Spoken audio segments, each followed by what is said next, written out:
Hey, I'm about to go level up. I cannot settle for nothing. I never been regular. Always knew I could do better. I finally made it this far and I'm not looking back. They didn't see all the time that I put in. Now me and the money are way too attached. Still repping 919. The city is mine and I put it all on the map. Coming for what I deserve. I put in the work. Now I'm about to level up. Been on my grind since 2013. Now the way that I live, I feel like a king. 24 hours, I'm locked in. I'm feeling like Kobe, getting these rings.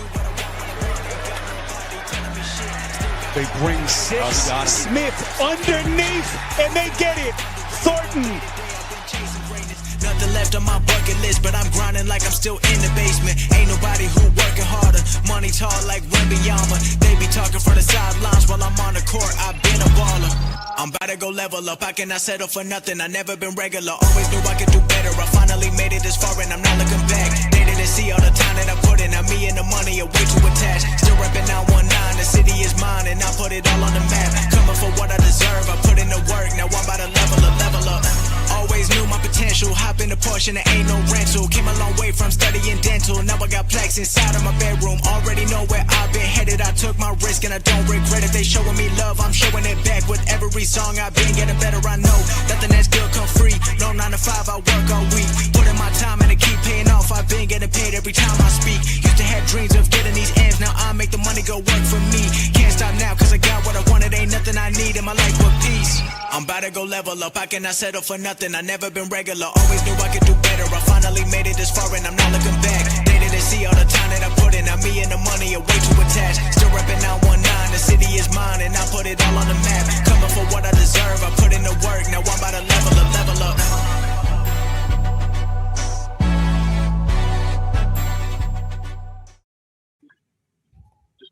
Salute Raider Nation. Appreciate y'all showing up here tonight, man. Salute to the chat. Salute to the mods in the chat. Salute to everybody watching us here tonight, and everybody's going to watch us later. Really do appreciate all your guys' support over the last few weeks. You know, we did our free giveaway over there. Will was the one that ended up winning the 25. He already got his $25 Venmo.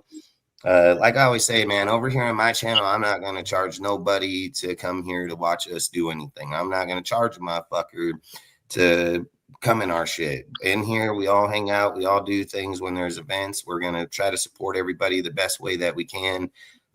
Even if, like I say, giving back, it's great because I appreciate you guys giving your time to us, watching our show, giving us likes, clicks, so on. I've always said I really do appreciate it.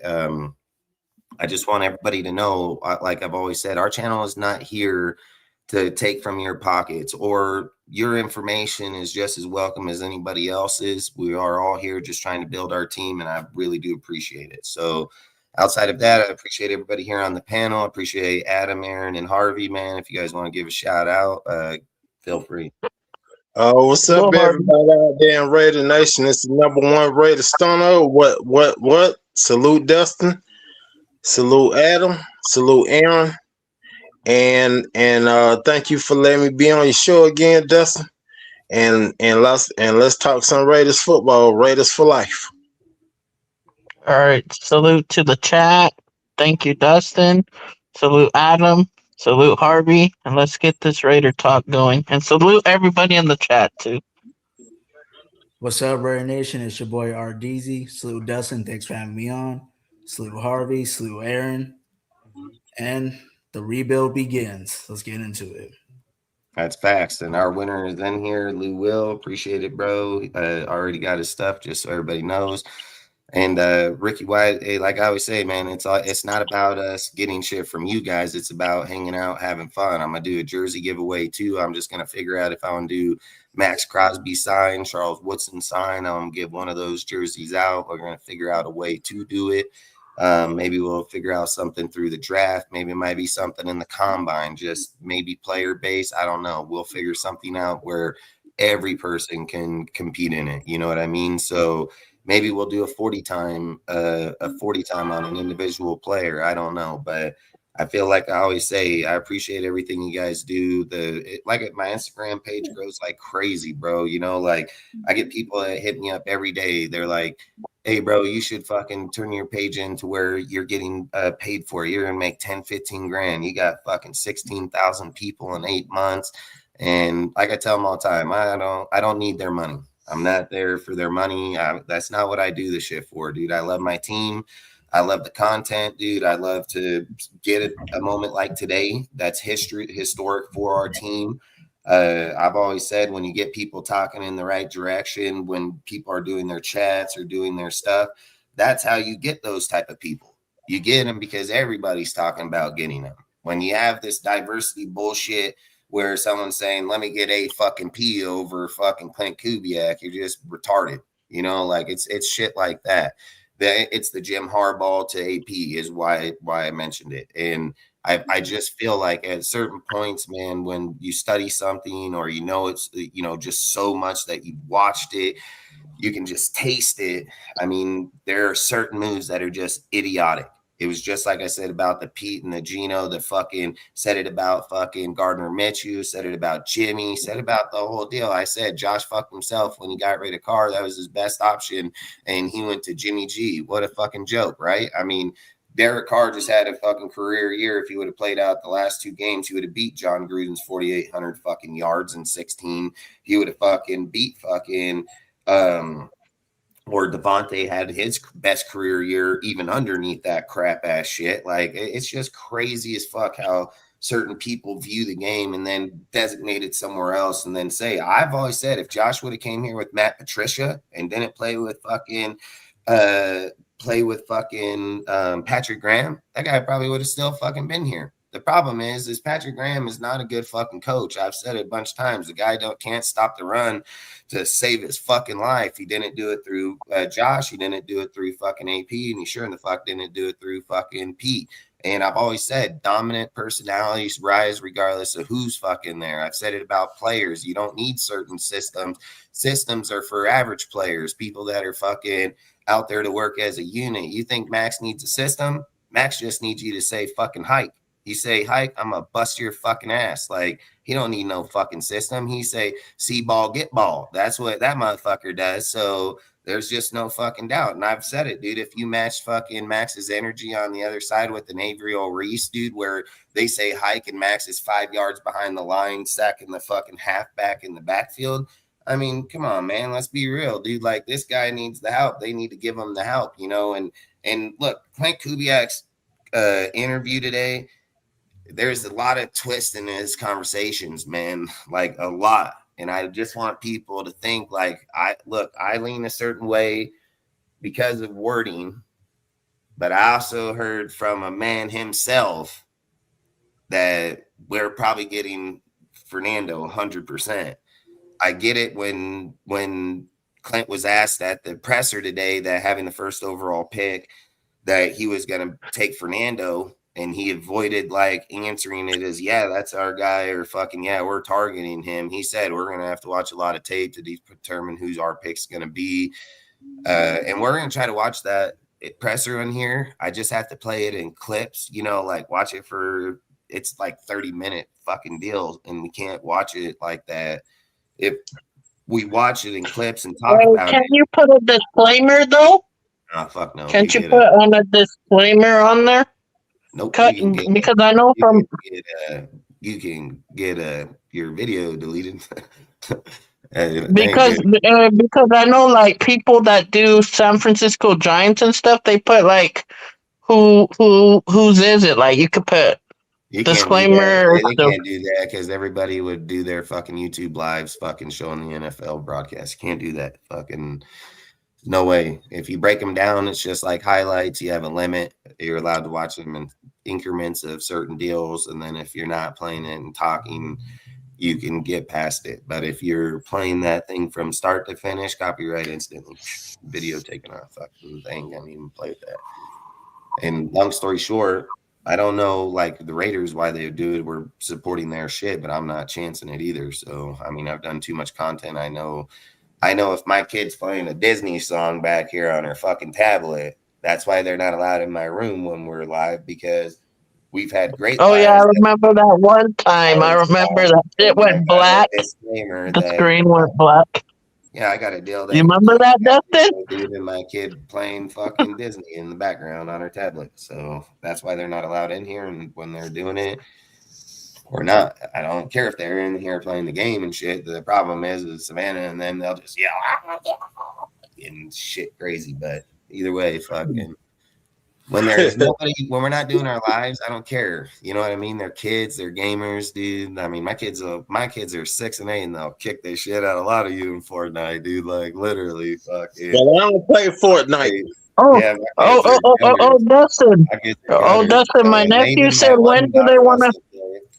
My one kid want to play Hey, football too, so. ask Savannah, when does she want to play my nephew? Remember you asked They me? I play every told him day. about it. I told you you send it. I told you send it. They play every day. All right, then, yeah, I'll send you. I've always said with them, man, I give them the chance to do everything, man. They'll figure out what they want to do in life. You know, life's a long time, so figure it out when you're young. Play, do your sports, do your games. When people get about 18 to 20 is usually when they try to figure out. Sometimes not till you're like even 25. 25, you might say, "Hey, all right, I figured out what I want to do," but everybody's different, so you just gotta let them be, man, frickin'. But long story short, I just think like today was a good day because look at, man, even you can tell that Mark is sitting back for once in his time being here, period. Mark sat in the audience, he didn't sit at the table. He had all historic players, the man himself, John Spytek, that's running the motherfucking Raiders, and he had his hire, fucking Klint Kubiak. And that hire was between John and Tom. But see, even Tom himself isn't going to go up and sit down at that table and do gloat for it. He knows this is a big deal for John. This is a big hire. This is a guy we had to wait on. This is the best coordinator in the NFL. I mean, look, dude, I mean, Aaron, like you said, the take last night about the Shanahan take, I mean, I could argue the fact that Klint probably could be better because right now, Klint starting out is Yeah, better. he said. Go back and track Hey, down Shanahan's the other thing, if we track him and the down other, his the record of how he starts, he started out fucking going out doing. He played really well. Shanahan got with the fucking Falcons, dude, and he got dirted by Tom at a 28-3. Couldn't score yep, again. Moving there, that's a massive hit in your career. And then not only that, you fucking leave, you go over to San Francisco, you get a powerhouse team, dude. You're in it every single fucking year. You hurt or not, you're competing. I give them all the props in the fucking world. But also, let's go look at strength of schedule of how they're playing in those years. Are they playing the fucking top 10 fucking team, or are they playing fucking 24th fucking ranked schedule? You know, like things of those matter because there's a reason that you have early exits in the playoffs, dude. When you get there, when you're playing the fucking 26th hardest or the easiest, if you're playing the 26th hardest schedule in the league, one of the weakest schedules, that's why when injuries happen, it doesn't affect you as hard as it does a guy playing the top 5 schedule in the league. You know, there's a big fucking difference of being competitive every single fucking week. Why, when they got to the fucking playoffs, they got one and done fucking and got dirted?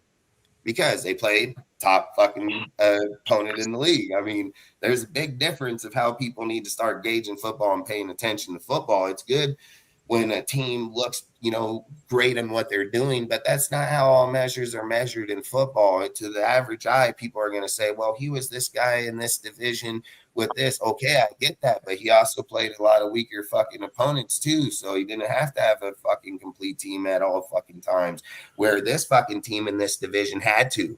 They had the 5th hardest schedule in the whole fucking league. These motherfuckers had to. And not only did they do that, they kicked shit out of motherfuckers. So what do you think when they got to you, what they were going to do? They just walked you right out the fucking door. There's a big difference why Lamar Jackson goes into the fucking regular season, looks like fuck superstar, gets to the playoffs, see you later, go home.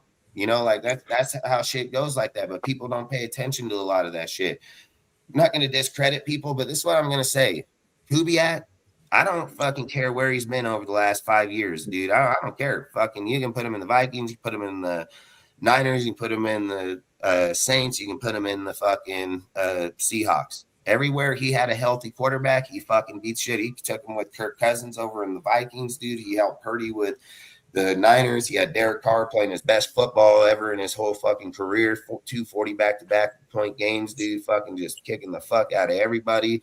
Goes over here, takes Sam Darnold. Let's be real. Sam Darnold fucking did only push 200 yards in the Super Bowl, was overthrowing fucking players and shit, and he won a Super Bowl. Do you think he won it because he was good, or do you think he won it because Kubiak seen that motherfucker was about to start faltering and he said, you know what, man, let's start pushing fucking Kenneth Walker to the outside right here. Let's start pushing some pressure out there so we can open back up the fucking middle here to give us some shorter routes, to give Sam some connections. And guess what he does? 2 back-to-back 20-yard runs with Walker and just changes the whole tempo of the fucking game. That's where Josh McDaniels faltered in that shit, being 6-time Super Bowl or 5-time Super Bowl winner in there.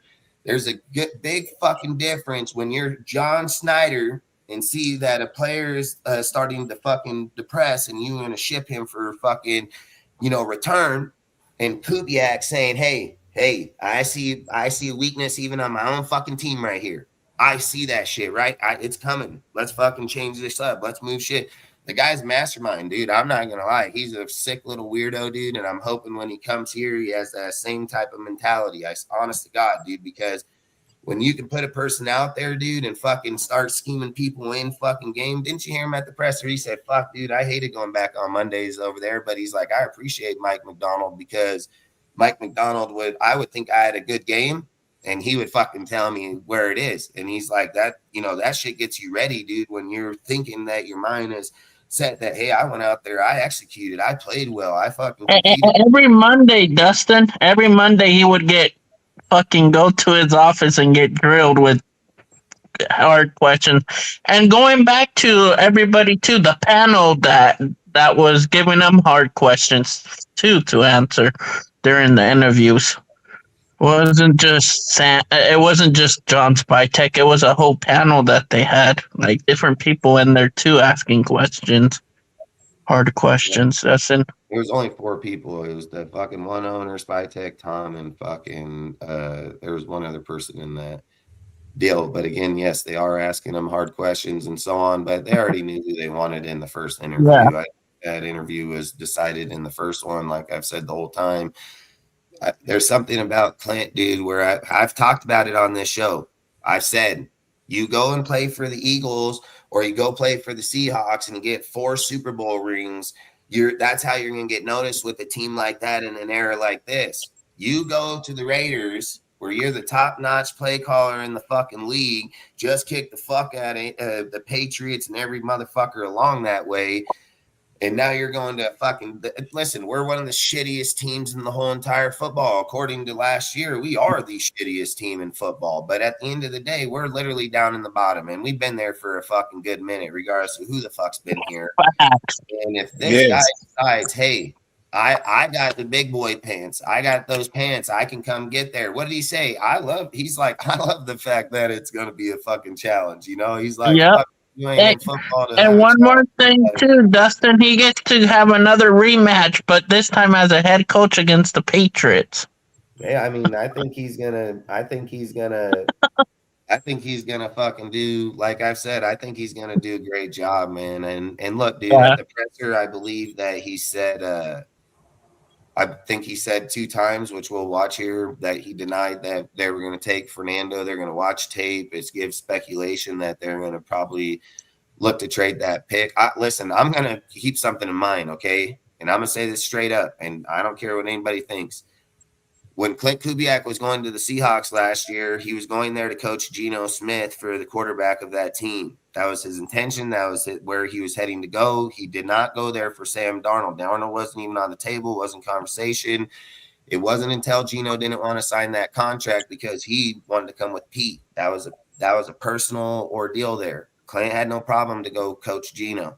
So let's not forget that. And Geno's still on this team regardless of anybody or anybody's feelings or how it is. Geno and Chip's system versus Geno and Klint's system is going to be a whole different fucking ball game. And they're going to get a competent line. They're going to get have a competent fucking team. And if we're just being honest, I've always said to you guys, I'm always going to be honest, dude. If we were just being honest and we were looking at Geno versus Aiden and Geno versus Pickett, Geno, regardless of his interceptions or not, he's the better thrower. He's just better. It's just facts. The problem with Geno is he throws into double and triple coverage, dude, and fucking I think that's his worst trait in my mind. And I think he protects his or his percentage rate, dude. I think he intentionally goes to the ground on fourth downs and shit due to the fact he doesn't want to risk an interception to drop his quarterback stat. I strongly believe that, and I'll stand on that shit.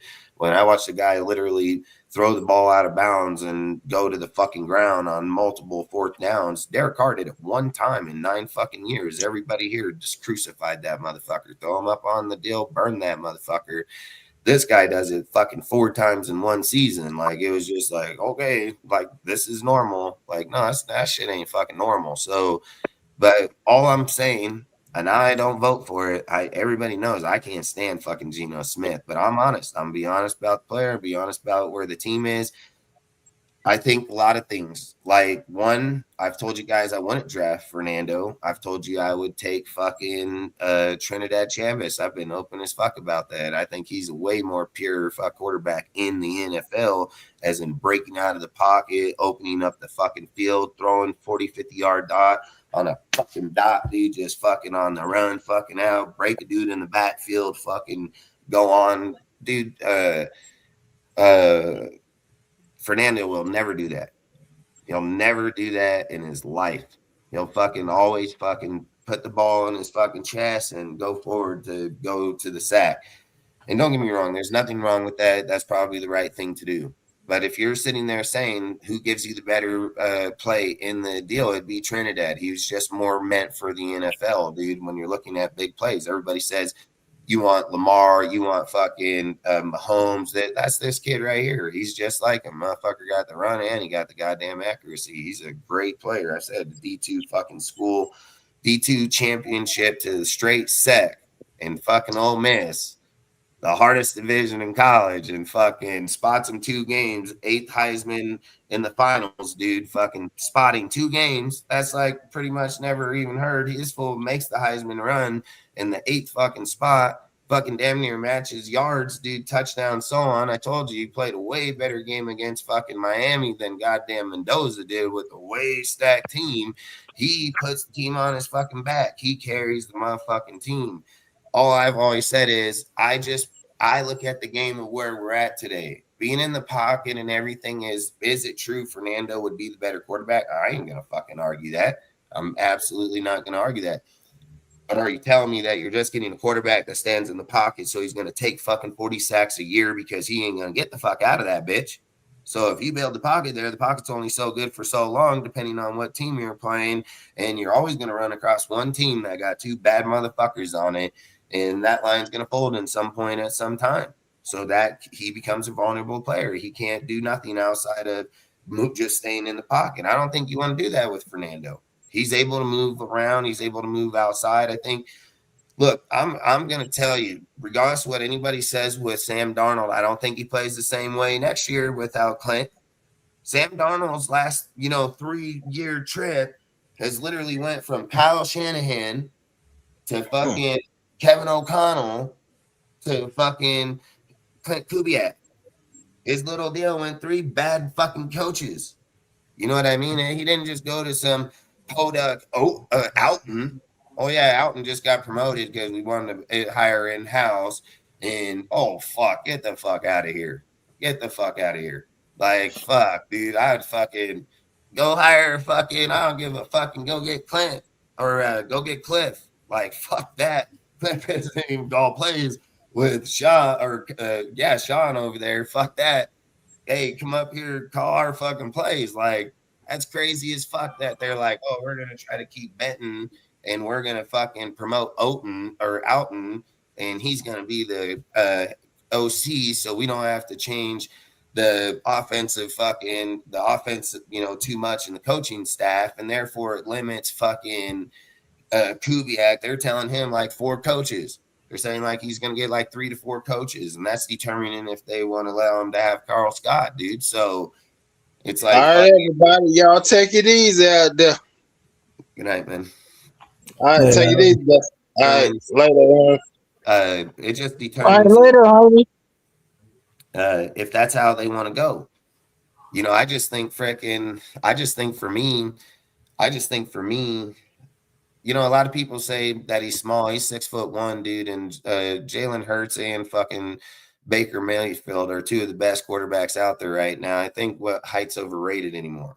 I mean, if we're talking about Kyler Murray, 5'10", and, fucking Pavia at 5 foot, these nuts, I mean, I don't, I would say then, but I don't think when you're 6 foot tall, there's been Super Bowl winners that already just in this era of Hurts, like, I don't know if I would say height has too much to do. I think it matters on scheme. When people know that you're predictable within the pocket, people can scheme just to get into the pocket. When a guy has to say, I don't know if this fucking dude's going right or left here. I don't fucking know. I can't tell you, dude. Like, when a team comes up here, they say, hey, our best chance is to blow the pocket, but get wide real fast. Like, that's what they're going to have to do, because fucking when they know that quarterback says, oh, shit, he's going to say, see you later, bitch. I said, if people watched what he did over there in the playoffs, dude, where he Barry Sanders, those two motherfuckers in the backfield over there in the end zone, just fucking fucking right on by. Fucking the guy is crazy fucking good. Like, he's crazy good, man. And people like that, I don't give a fucking how good you are. I don't care. You get one shot to dive at a bitch and tackle him when he just jukes your ass. See you later. And it's not even that. He is not Lamar coming out of fucking college. Lamar was being asked to be a wide receiver. Fucking, they didn't even believe in this motherfucker's quarterback skills, and he didn't. He sucked at accuracy for the first few years, dude. And then when he got around Monken and them, dude, they changed his ass real quick, real good. Trinidad Chambers, he has it now. He's accurate as fuck. The kid got accuracy. He's just not a great in the pocket, stand there and throw. Could he do it? Yeah, he can do it for damn sure. But let's also be real.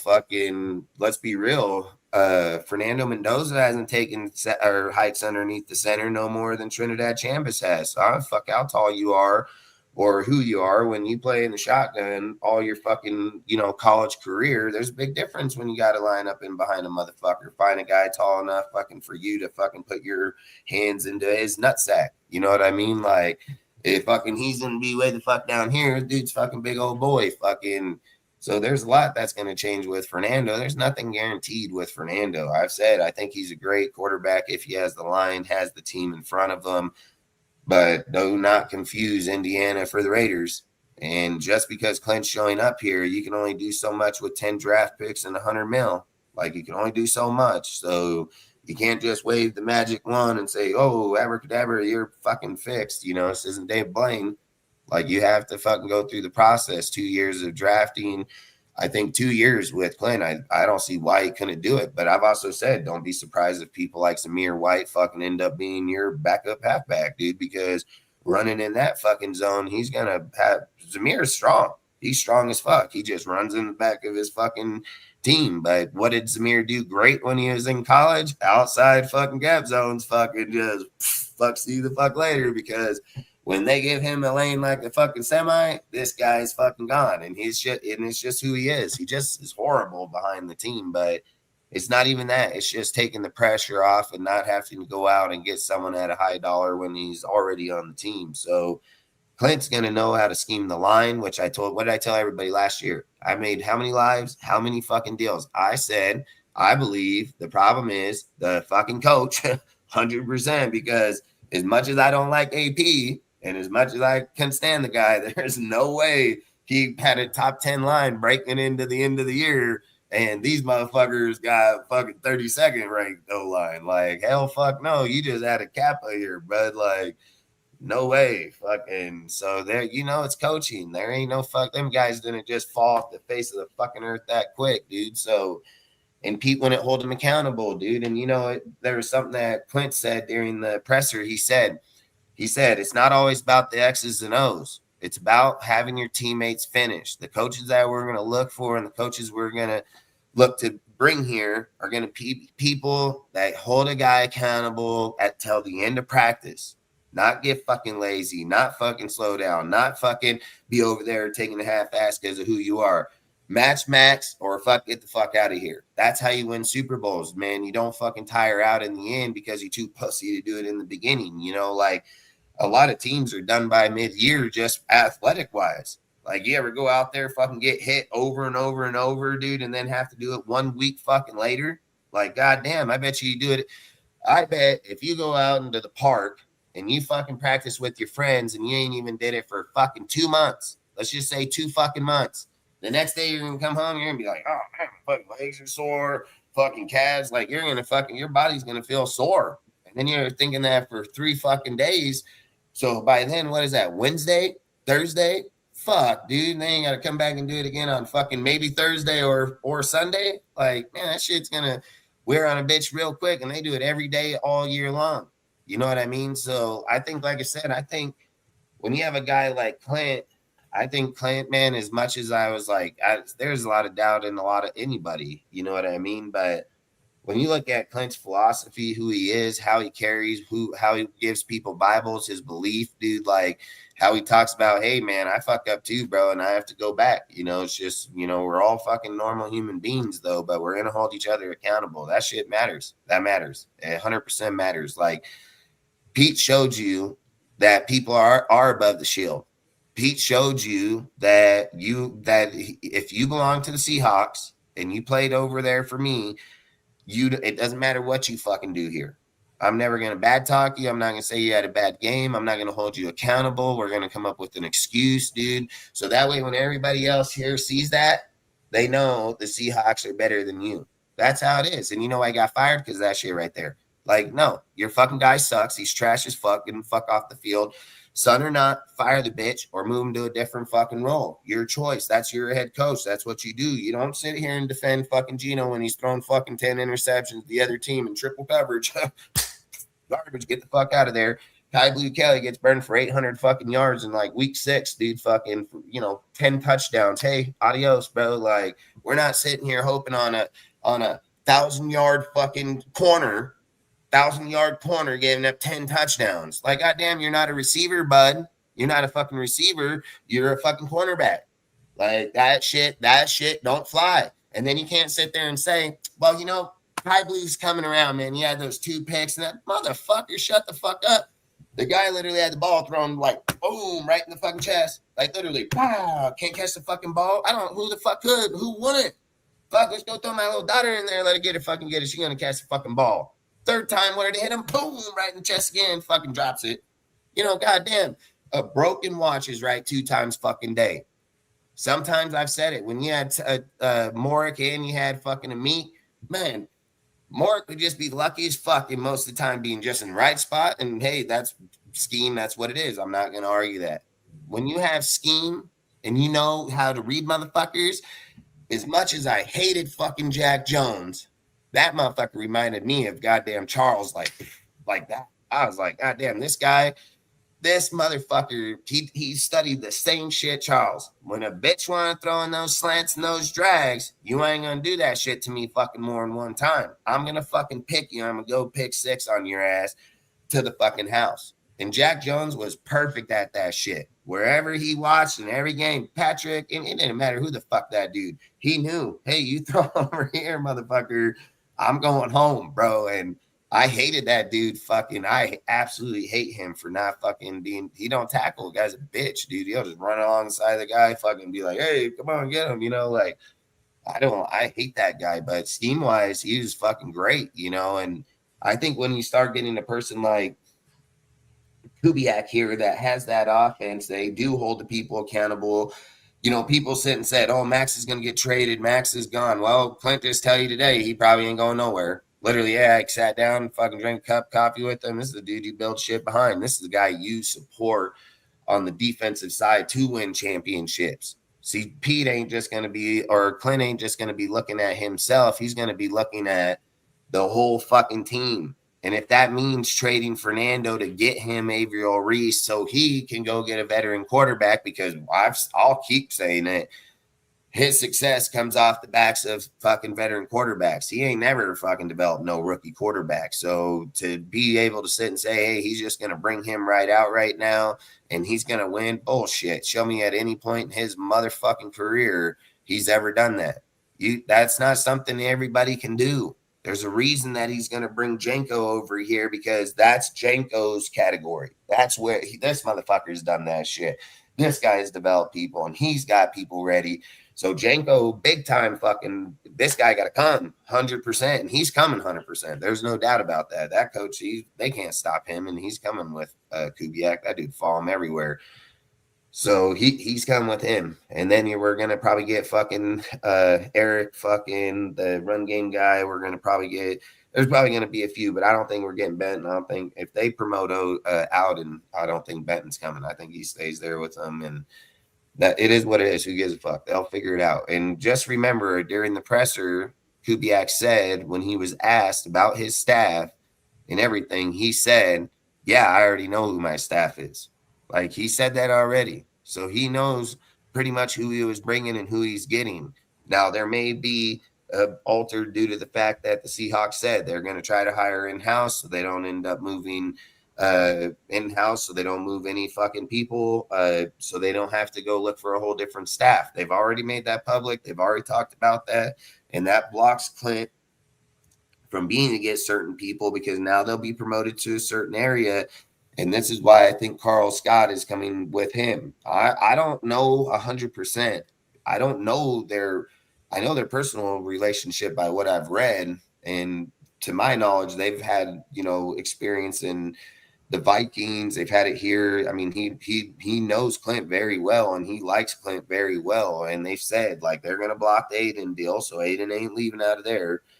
And because he is Mike McDonald's secondhand dude, and he said, like, the most logic person is going to be Carl, because they can't give him a promotion to the DC.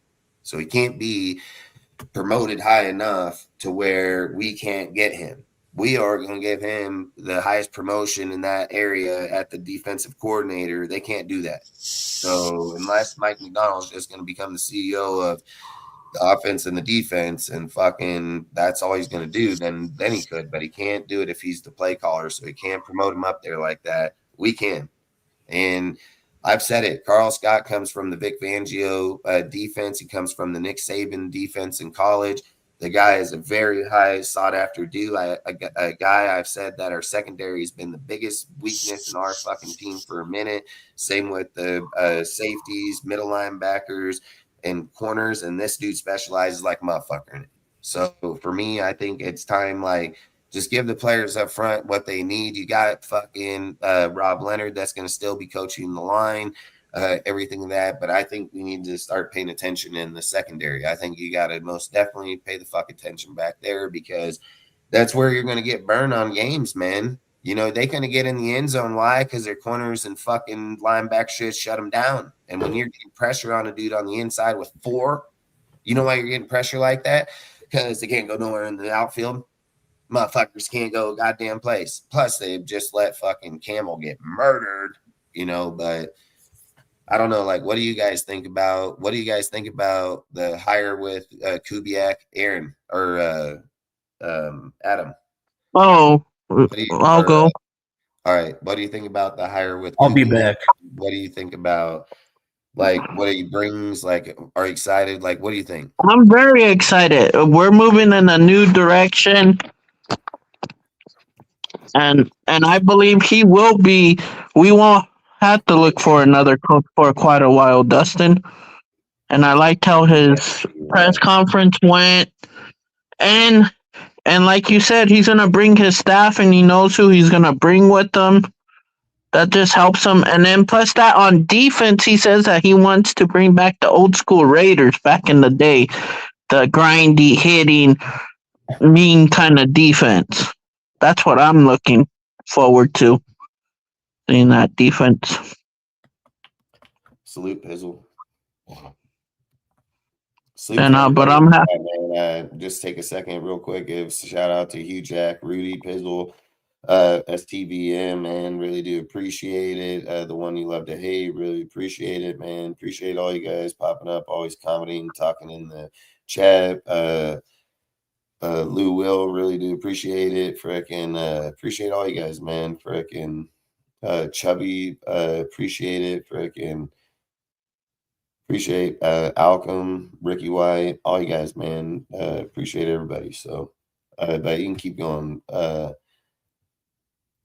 Seth, appreciate it, bro. What was I finished? With Kubiak in the hire. Yeah, Kubiak's gonna be, and like I brought up last night, Dustin. Again, I feel like he'll be a better head coach than Kyle. I mean, his start to his career has already been better. Now the Yeah. Raiders is going to be. You got to remember when Kubiak had his chance at the Super Bowl with the Falcons, or Kyle had his Super Bowl chance with the Falcons. He fucking got dirt by the fucking Patriots, and he lost that bitch. So he was a play caller in that fucking Super Bowl. 28-3. He couldn't move the ball anymore, go score, couldn't do shit. There's a big fucking difference when he left the Falcons and went to the fucking Niners. Okay? There's a massive difference than Kubiak going from the Seahawks to the fucking Raiders. Like, there's a massive fucking difference. So if I've said it, if Klint Kubiak takes this team back to the playoffs, makes it to fucking AFC championship or division game or anything in the next few years, because listen, I don't care what anybody says. I don't want him to win. Do it right away. We don't want him to do it right away. You don't want a Brian Daboll problem. You don't want a Brian Daboll problem. You don't want Klint to come out here, fucking win 10 games next year, and then regress back while they're trying to fucking figure shit out because of the hype, everything that went on in that year. A lot of, again, hype is a big, big fucking deal in football. So I would just say, like, we don't want Klint to go out and win 10 games off the get-go. I feel like that can just be the worst thing you can do, because if you go backwards over the next few years, everybody's going to be like, oh, fuck, see this guy, he can't. I think he should go win 5 games. Like, that's what I would do. Just win 5 games, give you great picks next year, build up your squad, fucking get your picks, get your people. You already know you're staying behind Max. You know you're building with Ashton and all them. You have the pieces now, man, and fucking – I think, and you have the coach, and you have the staff, and you have to install a system, everything. I mean, not everybody is going to be Washington year one. You know, like, we're talking about one team in fucking 60 fucking years. And, you know, not only that, we're talking about maybe a few teams that's done it in those time spans. We can't sit there and just act like, oh, it's going to happen to us too. Logic says just build the team right. Don't fuck around. You have a great coach. You have a great staff. Well, soon to know how great a staff he has. But I think at the end of the day, I just feel like just put the right pieces in there, dude. I just want to try to go out there and win 12 games or not. I just think I would rather build up the team and then say in 2 years, like, I wouldn't have an issue winning the following year, because then if you're making like the playoffs, the division game, then you're pushing into AFC championship game, then a Super Bowl in, 4 or 5 years. I think that's like the perfect way to go about it. But we need to be in the Super Bowl in 29 when it's back in Vegas. That would be perfect. Fuck yeah. And it can be perfect. every bit happen. So in 3 years. Yeah, I just don't want to push something and fuck up the team, man. Listen. The Raiders, when did they have fucking all those guys out there on the table when they hired fucking John Gruden, the fucking Raider? No, not for AP, not for fucking Josh McDaniels, not for Pete Carroll. This is very special signing. And Mark has been at the table every time that they've got it, saying, this is my guy. Mark sat in the audience. Last year he wasn't at the table. He was just at that podium telling. Yeah, that was fucking Mark's guy for goddamn sure. Fucking this year, he sat in the audience with the people. He fucking let John. Like in the back row too. He wasn't even in the front row, Dustin. Yeah, that's fast. It was like in the back rows, just chilling.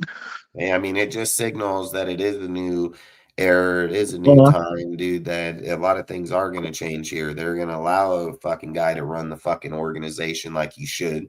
They're going to allow people to make the right hires like Tom and the MC. Tom could have came in there and gloated too, but he didn't. He gave Spytek the rights, dude. Just like when they asked him, hey man, Tom, when you had talked with Tom, he was like, fuck, it was great, dude. Like, you seen how fast his attitude changed when Tom's name come into conversation. Like, Klint likes Tom a lot, dude. And I think the thing that he really liked is one more thing I want to add to that though.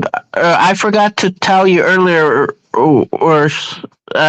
he said, Tom, Tom Brady messed up by giving me his phone number. I'm gonna be calling him every single day, bothering him. Yeah, and the thing is he said that they play two different styles of offense. So he's like, man, having a guy like him being able to throw shit off of him and the ways the offenses go, that's gonna take Kubiak shit to a whole different level.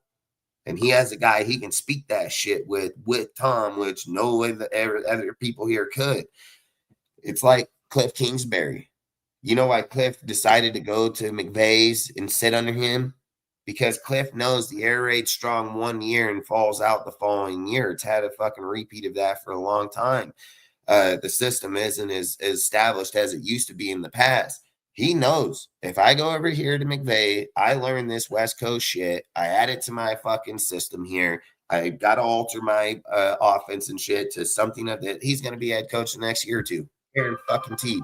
So all I say is at the end of the day, I think when you're looking at where you're at or where you're going, those type of things matter within the system. And I think that mattered a lot with Kubiak. I think it mattered massively to sit and say, hey, I got Tom Brady to throw ideas off. I got a good organization. Did you hear what he said during the presser? That we're going to work together. We're going to build this team. Yep. We're going to get our players. We're going to do that, dude. That's signaling that when he was in there, he probably got told Pete didn't do shit like that. So I would just say at the end of the day, I think Klint is crazy. Like he said, like to come here, he's welcome to the challenge. And I think he's going to succeed, man. Like I honest to God do. I mean, he's got too good of players, but that was the other thing I really did like about him was when he said, you know, Genty, I watched you over there at Boise. I watched you make a lot of plays. I got to watch tape here, you know, but I just want to let you know it's not about one player, you know, and I'm like, how do you say that right to your superstar? That just sends signal. Like it just sends signal. This is a team motherfucking deal. This ain't about you. It ain't about me. It's about us. So I think when you have people like that, it's something I've said about John Gruden. Regardless people like John or not, he will hold you accountable and you will play as a fucking team in a unit, dude. He demands it. He demands it. So Pete showed you, fuck you. That's what Pete showed you. Fuck you. I don't gotta fucking give a fuck about you Raiders. I don't give a fucking what you guys ain't done shit. That's what he thought. You ain't done shit. We've done shit. And he did it with a smile. Oh, fuck every week. You know, so I would just say at the end of the day, that's the reason I knew in week 4. I said in week 4, I'm like, well, this guy's done. He's going to be fired. People were like, there's no way. Fuck, this guy got 3-year contract. I told him, I don't give a fuck. This guy is out of here, dude. Like when he went to the presser and said in that one deal where he said, oh, how come you didn't pull out fucking Geno when you had 30 fucking point ass whooping?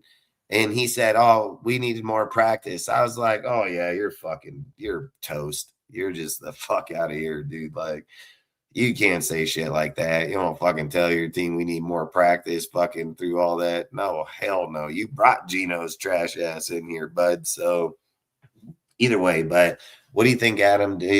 How do you feel about Klint? How do you feel? What are your expectations? What are you thinking, man? Honestly, I just expect a full rebuild on the offensive side of the ball, as well as the defensive side with Max, obviously. It's going to take time to develop whoever we bring in through free agency draft, whether we actually get Fernando or Abro Reese.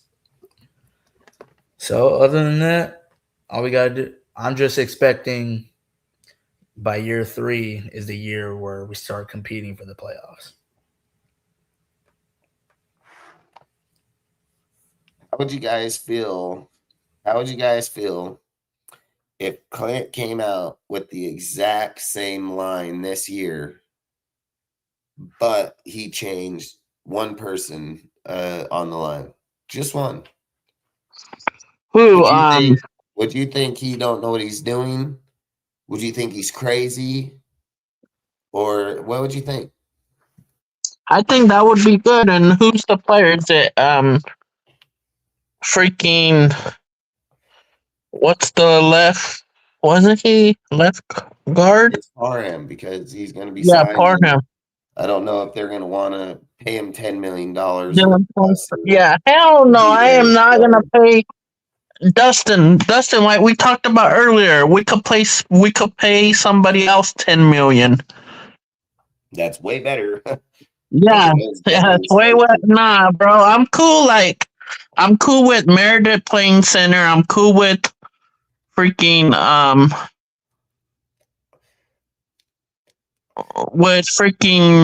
it would DJ. be JPJ probably, but this is what I think. They're gonna try to play Caleb Rogers for sure. Caleb Yeah, had too good of definitely. a deal. He was in the presser. He plays in Yeah, Clint's type scheme. I think Caleb and I think Grant are going to play in the line. That's a Kyle Shanahan was going to draft both of them, one or the other, if the Raiders didn't take one or the other, and we took both. So saying that knows that they play in a Kyle Shanahan system is the same system as fucking Klint Kubiak. I believe he's going to find a way to enter a Grant and Caleb. Caleb played good. I don't care what anybody says. Caleb played good at right guard. I'll put him at right guard or left. So if this is how it should be, I would say you play Colton Miller at the left tackle, Grant at the left guard, JPJ at the center, Caleb Rogers at the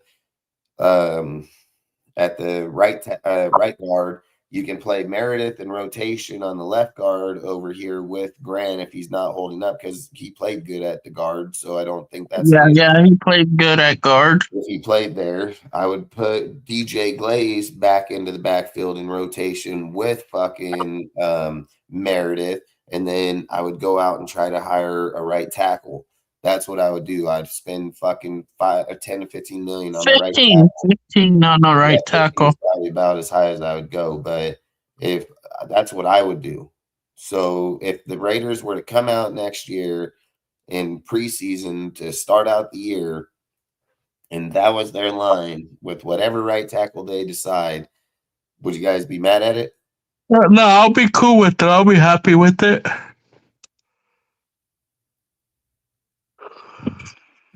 Just depends on the right tackles, like stats wise.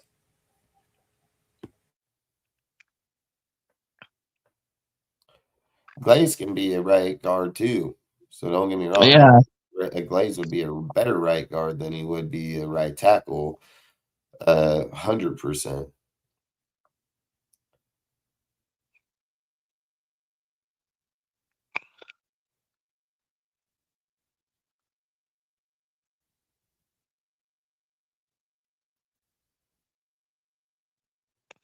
facts. He would be. Caleb No. right tackle. No, I would not put him at right tackle. Hell no. I think he played really good at the guard. Leave him at guard. Look, Glaze ain't gonna be a right tackle, man. He just don't have what it takes out there. He gets beat on all the time. So I don't believe Glaze is gonna be a right tackle. Could he be the guard? Yeah, but let's just be real. I mean, Caleb Rogers played good football and he played at that position, and he's a third-round pick. I mean, the point of the game is to develop. That's the point of the game. And you don't really get lucky to get a third-round dude at that position to play that well with the Raiders for sure. Now you're going into a Klint system where they're going to have a good old line because that's all he depends on. He's going to most definitely get the best out of that kid.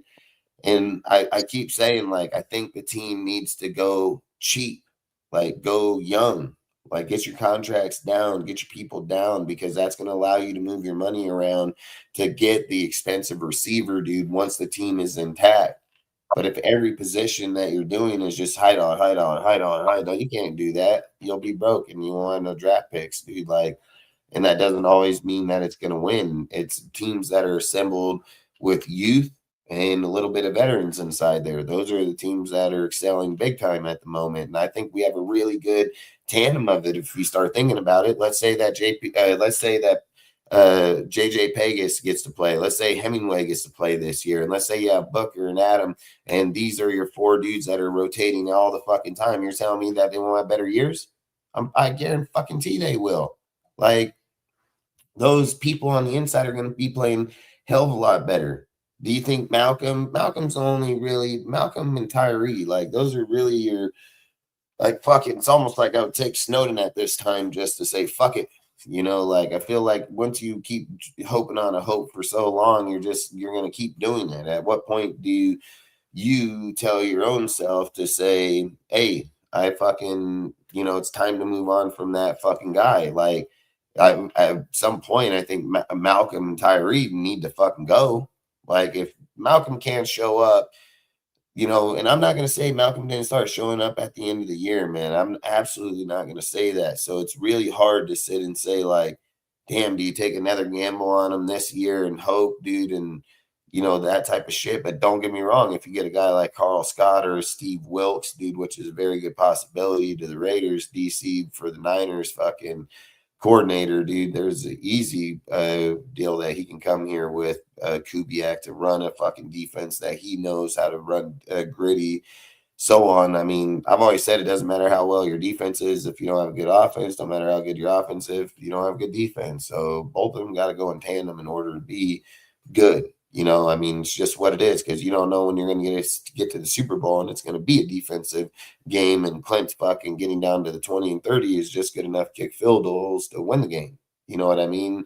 Then as the game gets going and tires down, fucking here comes a play and now allows you to open up the field. Sometimes hard games are fought. I thought that game was a great game due to the fact that the defensive game. I mean, fucking regardless of the Patriots outcome with Drake, they didn't let them motherfuckers get in the end zone. Like they fucking every time they got down there, they buckled down. So I've said, I think, in my personal opinion, I think the Patriots have an easier way back to the Super Bowl versus the Seahawks. I think the Patriots still have their coordinator, still have their team.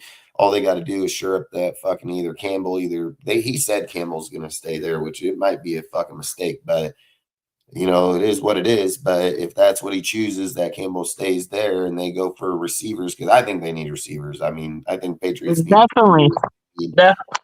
Hey, going back to that, Dustin, they need to move him to left guard and get rid of that left guard too. That left guard gets Rabel came out and said he won't do it. He was like, nope, he's staying there. He said everybody has mistakes and everybody's going to learn. He said he's going to stay there. So I think at the end of the day, if they just know that's where they want to keep them, then go get your receivers. But when you look at the Seahawks, man, they're going to be losing players. They may be losing staff. Dude, they're going to lose Kubiak. That's a massive fucking hit. Kubiak's already a loss for them. Oh, big time.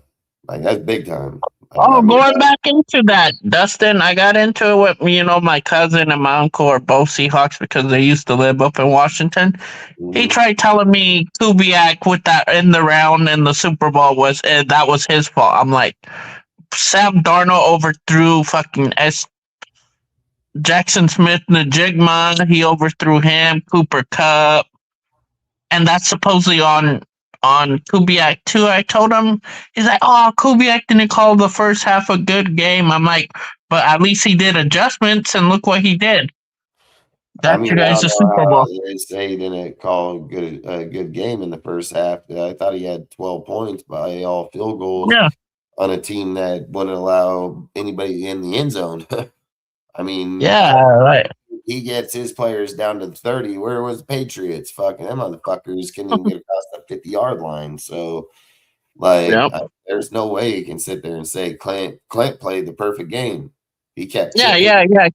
It was the fucking quarterback that didn't show up.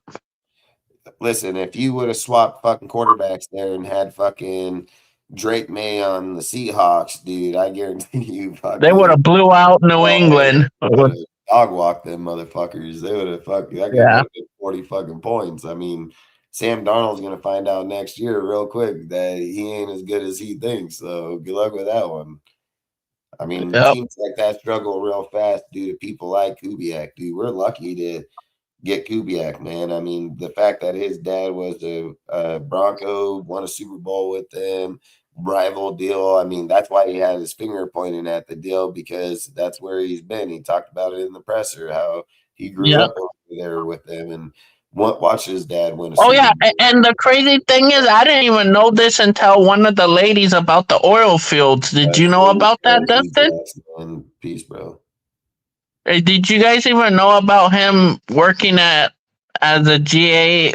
Before that, he was working at oil fields. I didn't even know that shit either. Hell no, I have no idea. Yeah, but he set it up in his presser or some chick. They must have They did their research on him.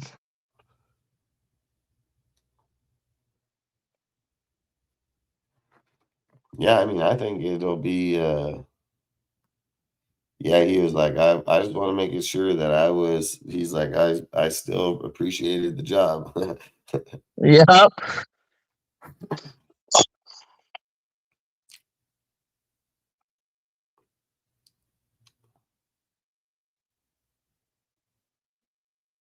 I mean, you can probably do that. You can probably put Grant to the. You can probably put Grant to the right tackle and Glaze to the guard. I mean, it would make your team bigger.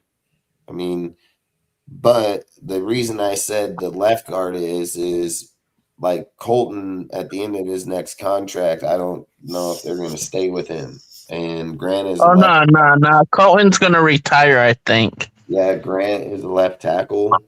And the way that you get guys ready to play left tackle is you start them at left guard. So they play the left guard position. They play it for the next 2 years. Then once his contract's up, he moves over into the left tackle, and that's how you do that. The only problem when you start moving a guy to right tackle is the fact that they have to change their leg pattern from inside to outside, and then they got to start carrying that. And then once they start getting stuck on getting off like that, it makes it a lot harder when you got to move back to the opposite side and relearn that shit, dude. A lot of people have big time issues with that. So for me, I don't know if I would move them out there. It's a good idea because then you're playing bigs on the outside. But there's nothing saying Grant's going to move naturally that way as he will this way. You know, there's a big difference. So I would play him in the guard position just due to the fact that I would try to keep him as natural as possible. You know, so when he does make the transition, it's just boom, takes right off. I mean, I think Colton's still a good player. Like, I really do believe he's still a good player. I think fucking he's one of the best in all of the NFL. Like, no shit. Like, easy top 10, right or left tackle in the whole NFL. So I don't think they can name 10 better people in him, either position. Like, he's fucking good. So I would say until he's ready to retire, I would most definitely still play him. There's no doubt. He's under contract. We have him. He's been with us since the Raiders, you know, in Oakland. So that was Fuck yeah, he's one of the last ones of the Raiders. Yeah. Him, AJ Cole, and Max are the only three that's remaining. Yeah. From the Oakland days. That were originally first started with the team. Yeah, that's crazy. It's almost going to be down to it, and adios. Yep.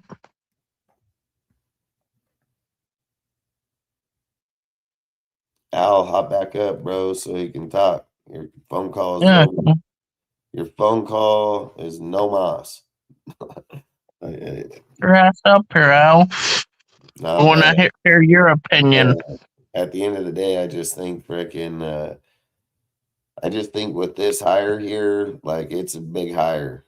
So, I mean, do you think they're going to be able to – do you think he'll get his staff together? Do you think he's going to draft Fernando? Like, what do you guys think? Like, where do you think you see – Man, bro, that's a big if. We all know that he likes veteran quarterbacks. Dustin? That's facts.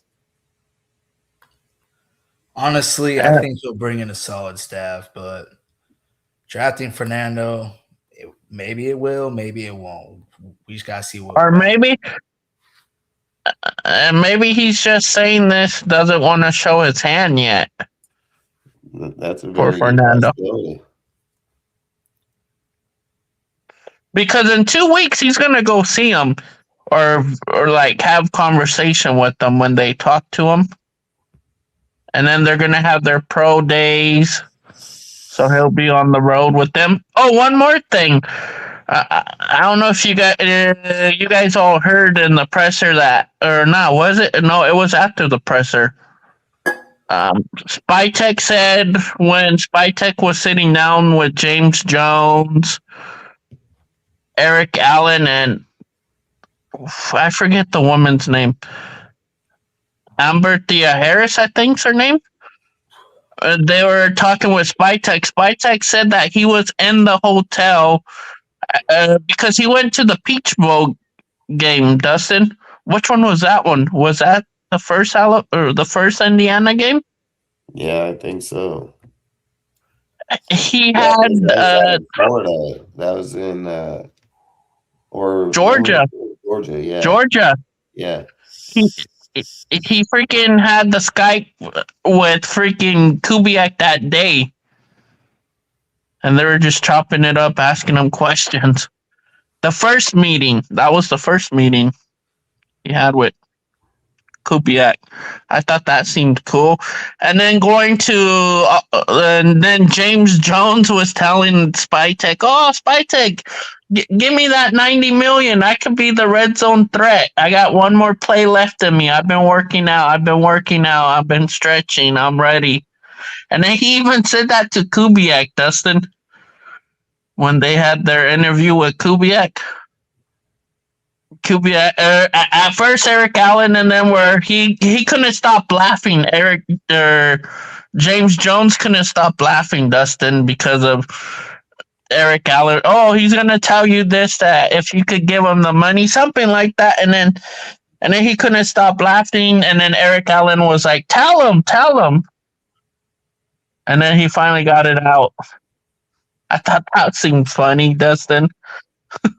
Hold on. Did you just say Mendoza is not going to do the combine? Who? Is that true? Let me see. I got to see if that's true. I want to know if that's true. I can find that out real fucking fast. They're not going to run no 40. He ain't going to run no 40. He may just throw.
Oh yeah, he's not gonna throw. That is crazy as fuck. He says that he's gonna throw at the pro day, April 1st. So he's not gonna throw at the combine. But listen. They do that shit, Dustin. A lot of them do that shit. Like it's another Sanders yeah. shit. Like that don't look good. Yeah. He's just gonna go and have meetings with them, and then that's it. And then, yeah, that's crazy. Yeah, that people don't like that shit. That's crazy as fuck. I knew it. I said it. I said it. Chambers will smoke this motherfucker at the combine full. Chambers will be the first overall pick in this fucking draft. Like when they tell Chambers on the 12th or 13th, 12th, that he won't be going back to Ole Miss and he has to declare. And I don't know if they'll give him a combine invite. I don't know. It might be too late for him, but boy, if he was, fuck, he'd be the first quarterback off that bitch. I promise you. Chambers is a badass. I don't care. That guy's got pure natural skill. That's what it takes. That's what football's about. Shit, you can't teach, motherfucker. He has it. Like, there's no doubt about it. So, and he has this sick. He has this sense that is just disgusting. He just knows this guy must have like supervision because he'll fucking glance a player. He'll know this motherfucker's just running him down in the back, dude, and that fool just fucking bust him right at the. He's got crazy awareness, dude. Like Chambers I would take him. I mean, fuck, if we were able to get I just don't know if he'd be there at the 16th pick, man. I mean, it's so hard to gauge Chambers because there's teams that need a quarterback, and you don't have anybody. What are you taking, fucking Carson Beck? Like, fuck, get out of here. I'm taking Chambers over Carson Beck all day. So I'm taking him over fucking Ty Simpson. I'm taking him over every quarterback in this draft if it was me. I mean, and I'm not saying I would draft Fernando first because I've told you guys I want it. But if Kubiak chooses to, which I think there's a very good chance, like I've said, I mean, I heard Mark literally say that he fucking brought Kubiak here to draft an offensive player, so in the first round. So if you're not taking Fernando at the first pick, I don't know who the fuck you're taking. I mean, are you taking Jordan Love? Like fucking, or not Jordan Love, fucking, why did I say Jordan Love? Because the fucking, why now? Because I said that fucking dude from Notre Dame, the freaking halfback, fucking. It's Love. Love is his name. It's Love, but it ain't fucking Jordan Love, man. But no, it's Julian Love, I think. Yeah, I mean, for Notre Dame, the run. Taking another halfback. All I'm saying is, what other offense? That's good as fuck, bro. Back-to-back years. I mean, don't get me wrong. If you had Love and you had Genty, I mean, who's scary ass fucking. I mean, who's stopping you for real? Like, they're just gonna run the fuck right over you, dude. So you're not stopping both of them. I don't give a fucking what defense you got. These fuckers are talking. Oh, man. Some of these fucking people. Jeremiah Love. Yeah, I thought it was Julian or Jeremiah Love. One of the two. Look, I haven't posted the video yet. I haven't posted the video because I didn't get home until just right at the end. That's why I told Lou Will. I don't, just so you guys know, anytime I do giveaways, like I don't put Cash App shits on my phone because I just got too much shit on there's no way I'm trying to risk getting my money. My woman phone. I can't do shit till I get here. So long story short, right when I got here, I was able to get him his deal. So just know whenever I do it, man, I work a lot. When I get there, I'll most definitely get it done. The video,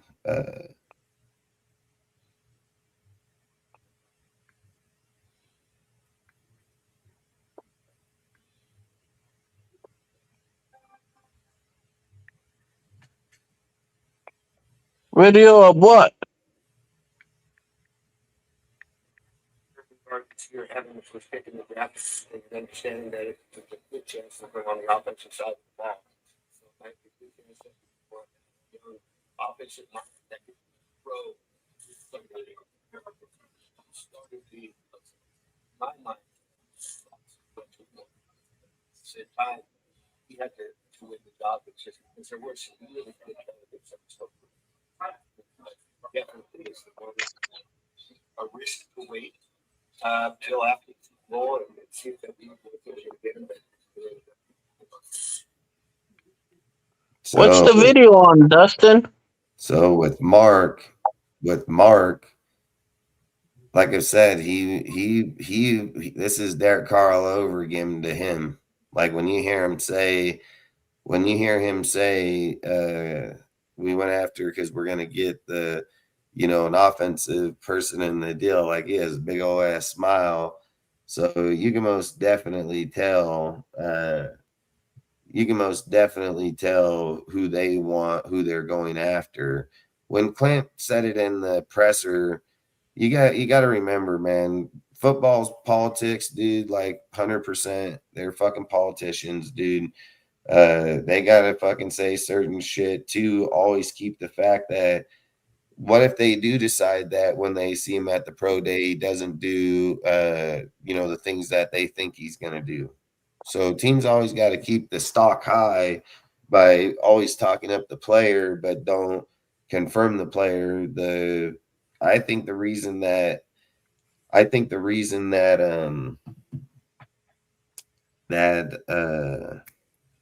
Kubiak answered the question the way he did in the presser is just due to the fact he doesn't do the drafting. He's not the one going to make the draft call. That's going to be a Spytek call. So they should ask Spytek that decision when he was up there, and he doubled down on it twice, just so people know. And we can watch it. We'll show some clips right now. I just so you guys know. I don't know if you guys seen it or not, but I want to watch it again. But long story short, yeah. When are you gonna put that up? I got it right now. But we're just gonna show them in 2 or 3 minutes. Like, I'm not gonna try to go fucking 10 minutes on it. No, bro. Because I'm gonna go to bed early because I gotta wake up early and leave out of town. We can talk about it. I just don't want to. I'm not trying to watch it all the way through. I'm gonna watch it all the way through. You guys can leave whenever you're ready, but I'm gonna watch it and stop it and talk because, like I said, due to copyright issues. Oh yeah. Oh shit! I'll just hit you up tomorrow and ask you some stuff behind the scenes. What we talk about behind the scenes. Oh yeah.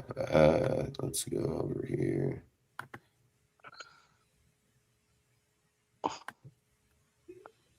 Oh, and just for everybody to know too, Mark had that set up over the weekend with all the alumni. Dustin, he called them up all over the weekend to show up.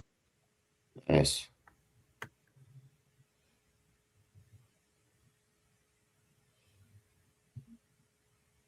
First, a 9-time Pro Bowl selection, Super Bowl 18 champion and Pro Football Hall of Famer Mike Haynes.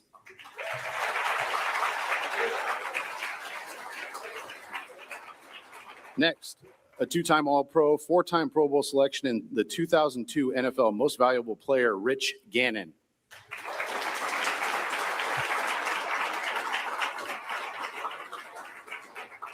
Next, an 8-time Pro Bowler, Super Bowl 18 champion, and Pro Football Hall of Famer, Howie Long.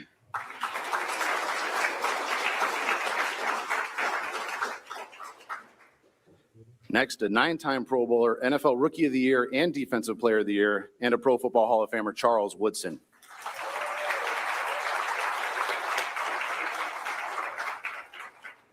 Next, an NFL Rookie of the Year and Most Valuable Player, the Most Valuable Player of Super Bowl 18, the Raiders' all-time leading rusher, and a Pro Football Hall of Famer, Marcus Allen.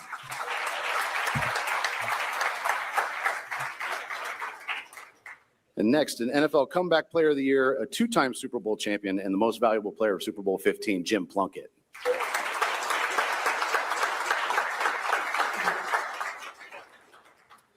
And now I'd like to introduce Raiders General Manager John Spytek.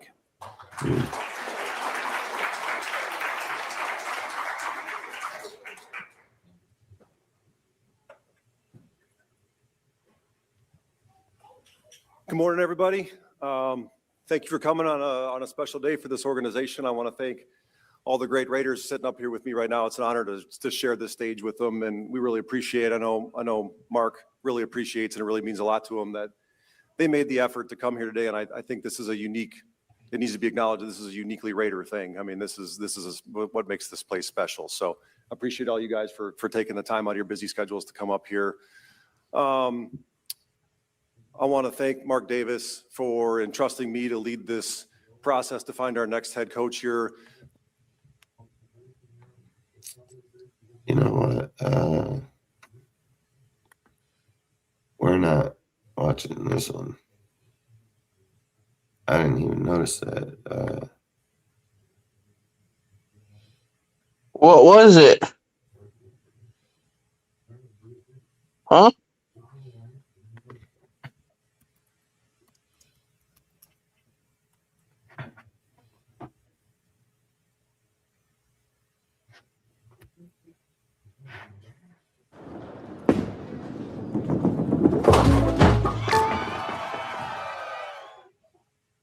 can give you this for a better deal on that.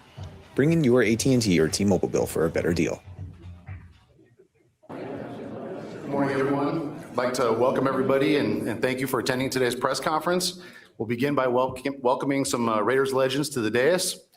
First, a 9-time pro.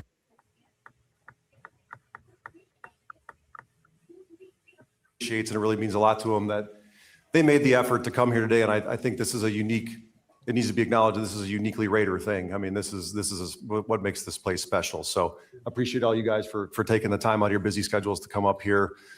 I want to thank Mark Davis for entrusting me to lead this process to find our next head coach here with the support of Egon, Mike, Tom Brady. I'm really proud of the process that we put in place. We set out to take our time, to be deliberate, to be meticulous, to find the right leader for this organization going forward. We have a uniquely challenging offseason with the first overall pick and new leadership at the head coach, but that's why it was so important to us to find the right man to lead this organization forward. And we interviewed 22, we had 22 interviews, 15 different really quality people that we talked to. They were awesome to talk to. We learned a ton. Bunch of great humans, a bunch of great coaches, but ultimately that led us to Coach Klint Kubiak to be the next leader. We had to be patient. We had to let him go win a Super Bowl. So before we get started with all of that, what do you think about having all those people up on the deal like that? Like, what do you guys think about that? It was the first time in a long time that ever happened. Mark's just showing Klint Kubiak that it's his show, and it's a good thing to have them around again. And plus, he says that he wants them around more often. That one you love to hate. Yeah, I do believe that the Jets already are interested, so it could be easy. Adam, what do you think, man? Honestly, welcome back, Al. Salute, fellas. Don't you ever honestly leave having all those having all the Hall of Famers in our history of the team, that means they're showing support with this decision of Klint Kubiak.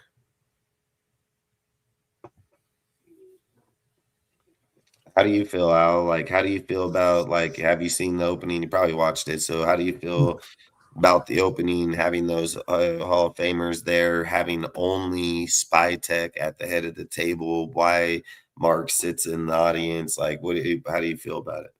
Yeah, I watched the whole thing, dude. I thought it was pretty cool. I thought it signaled to me a couple things. Well, number one, like Spytek was the decision maker, right? He ultimately hired Kubiak. So I think that's what it signals to me. I think the second is you have these Hall of Famers flanked on either side. And I think that's, Spytek, like implicitly showing Raider Nation, like, hey, this is what we're striving for right here, right? Which is Super Bowl championships, MVPs, Hall of Fame level talent.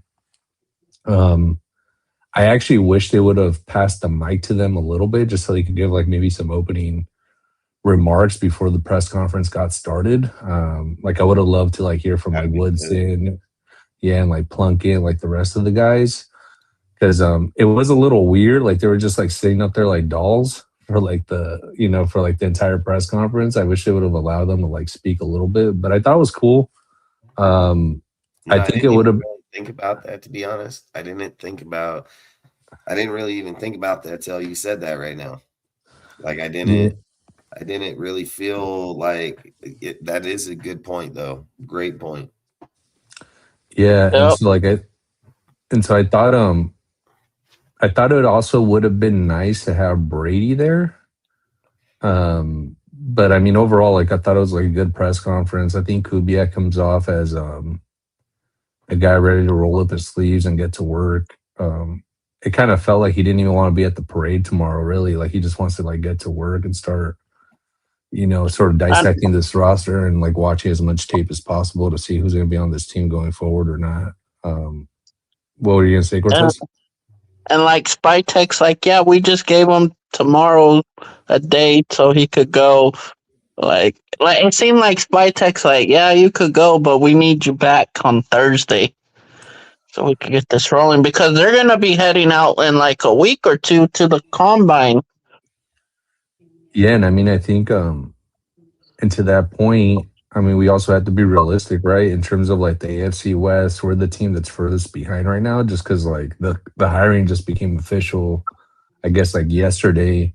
The guy was in the building today, and the rest of the teams in the AFC West, they've already started like the off-season program in terms of like going through and dissecting, doing an autopsy on the prior season. So we're just starting that autopsy like on But the Thursday, good right? So thing too, though, at least our GM was overhaul and the scouts are all overhaul, so they got the hand too.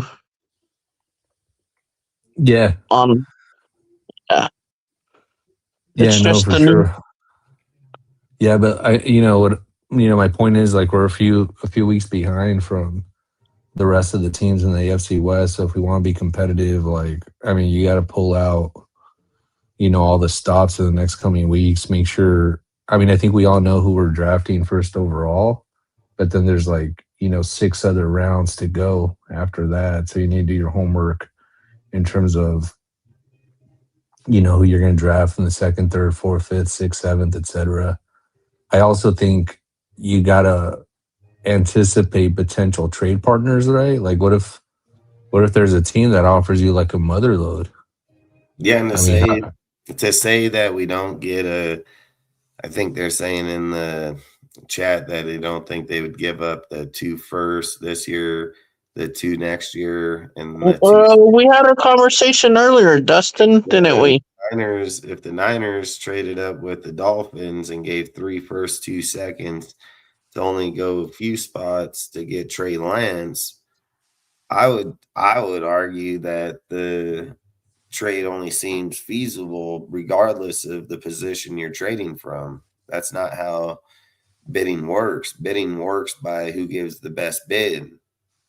So if a dude, regardless if he's in the 26th spot or the fucking 3rd spot, if he's popping 2 first and they're popping 2 first and he's 2 seconds, of course he's going to get the better deal. But if this dude in the 3rd spot saying, hey, I only want to give you 3 first-round picks, and this dude back here in the fucking 15th is like, hey, I'll give you the fucking 2 this year, 2 next year, and those 2 picks, because there's multiple teams in this draft that can do it. So Cowboys included. So I think freaking, like I said, I think it would come down. But what I was going to ask you is, do you think it would overclouded Spytek being the GM that runs the team if Tom was there? Like, I think Tom not being there was probably better. It showed that he's not here for the clout, like Tom's here we needed the hire. We needed to get the guy. yeah, I think Spytek's, connection with Gary, I think that's what kind of helped Clint big time to come here. And I think Tom Brady being the person he is too. But I don't know. I think when you're hiring, it's like I don't know who he was saying, the mic guy in the audience. I don't know who the fucking mic guy is, but long story short, I think at the end of the day for Tom, you don't want Tom overshadowing the people, I would think, because of the fact that do you want him running the team Spytek or is it Tom? Like even just like Mark finally said, hey, I'm going to let you guys run it. And I think that's like the best thing you could have done for this team if you're just asking me. Do any of you guys have any confidence? Like, I get the Josh McDaniels hire, but Josh McDaniels never competed at Kubiak's level of play. He's a great coordinator, don't get me wrong. Calls a great squad when he has a Tom Brady. But let's be fucking real. I mean, Kubiak just did that with Sam Darnold. If we're just acting like Sam Darnold just turned into this superstar overnight, I think the Super Bowl will tell you differently, So, and I've always said great quarterbacks shine at their biggest moments, just like Tom Brady in the Super Bowl. Like I don't think Tom Brady's ever thrown for 200 yards in a Super Bowl, no matter who the fuck he's played. So I think like at the end of the day, Klint is a great coach, man. Like I think he's going to be a great coach, and I feel like with anybody that here for our team for a long time, man, like this is a good hire. Like I think it's a great hire. I mean, when you roll out royalty like that, you're fucking being like, hey, the best of the best is here. We didn't do that for nobody on our squad. You know what I mean? So Yeah. I don't know. I think it was a good deal, but like I said, we're going to get back to the video, but do you guys have anything else you want to add before we go back? I think so, like just like in the intro, like typically I've seen what's his name, like Mark, at least give like some opening remark, but he didn't give any sort of like opening remark. He just like handed off the show to I guess it was like the press guy. Like I don't know if you guys heard like the opening around the corner. Yeah, the opening stuff. Yeah. But yeah, so I thought that was kind of weird. Do you think it's weird that Mark is then doing it? And the real question is hasn't everybody said the whole time they didn't want Mark doing it? So do you think it's a good thing that he didn't do it, or like how do you feel about that one? I thought it was good, dude, because like when he opens his mouth, something bad always happens. So like it is what it is. Like I don't trust anything what he says, you know? No, I can't fucking trust him at all. That guy is fucking, he's tough. We'll start the next 3 minutes, all right? So we'll go 3 minutes. Which we were more than willing to do. So we're super proud of him for accomplishing that. And, you know, he stood out with his leadership, with his humility, with his work ethic, with his intelligence. We called many people around the league and got glowing reviews on him too. So it made it a difficult but easy decision for us. And I'm really proud to welcome him to Raider Nation as a partner. There's a lot of great things ahead. He can't wait to get to work. We have told him that he is going to go celebrate his Super Bowl tomorrow. So he's going to take a 1-day hiatus here and go be in a parade, but he'll be back ready to work Thursday. So with that, I want to thank again the ownership group for entrusting me with this. And I want to welcome Klint Kubiak as our next head coach of the Las Vegas Raiders.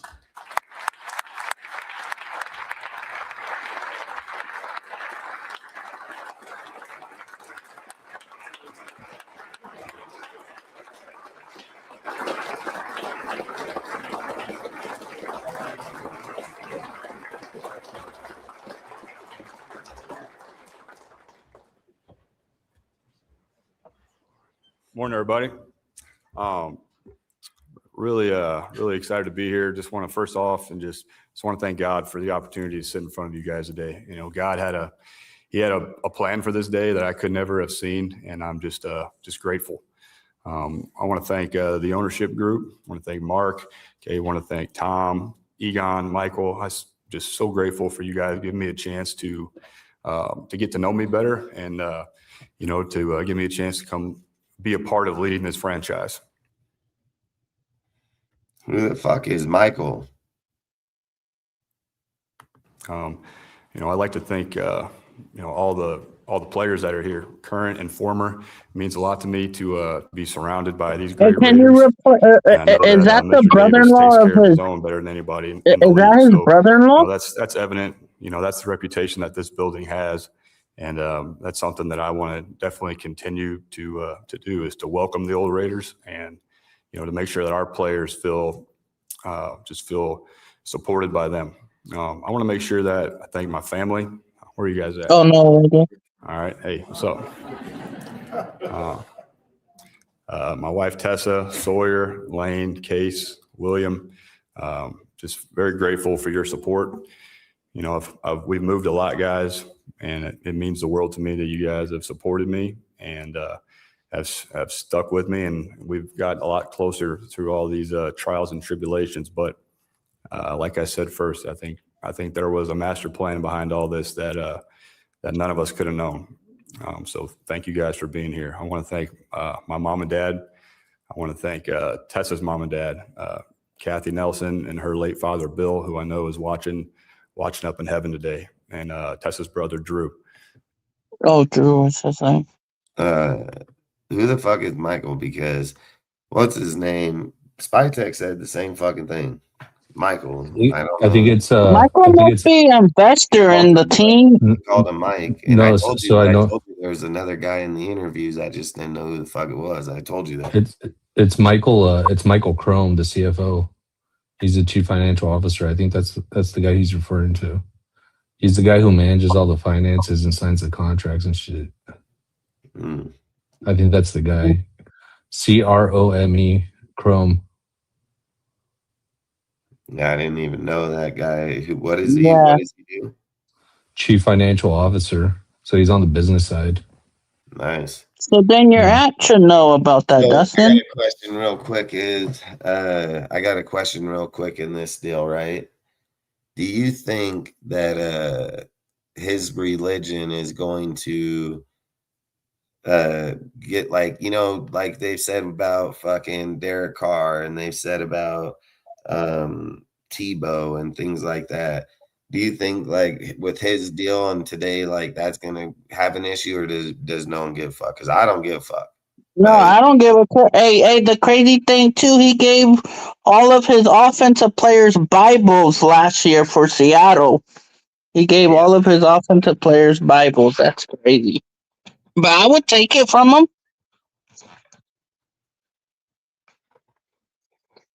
Yeah, that's facts. I mean, what do you think, Al? Not at all, dude. Like I think, his faith is his faith, that's his private life. Like I don't think that's gonna, have an impact at all in terms of like, how he runs the football team or anything like that. So I don't, to be honest with you, I don't care, dude. That's facts. I want to win. I want to go out there and fucking win.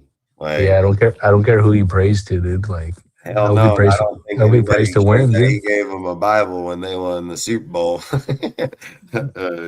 So like straight up. So I think, like I said, sometimes that brings people together, and a lot of people.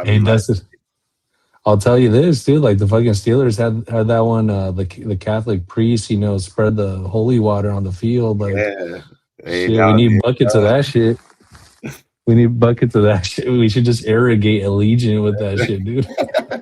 Yeah, you fucking bring that fucking shit, fucking hook up the fucking sprinklers up top and just smoke that bitch, dude. Fucking, I'll just power wash the whole stadium, dude. Like, yeah, easy. Fucking ask him how many years or how long is it gonna take him to bless that. So let's fucking get it going. I'll power wash the facility in Henderson too, dude. While we're at it, yeah. I mean, just line them all up. Line players, coaches, people, anybody that's affiliated. Hell, bring the fans. I don't care who you're bringing. Bring them all. So just baptize everyone, dude. It's a free bath day for real. Time to cleanse. You know what I mean? So that'll be crazy. Hell yeah, it'd be crazy. Needs to happen. Oh, I can only imagine. He's walking around at the bottom, like. Yep. Hey, who was the chaplain? Didn't they used to have one? Wasn't it Cunningham or some shit? When they went to Vegas? It was a former player that was the chaplain.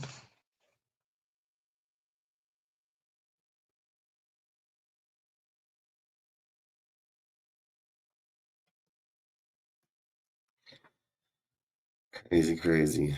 All right, let's get moving to the next deal. And all their support.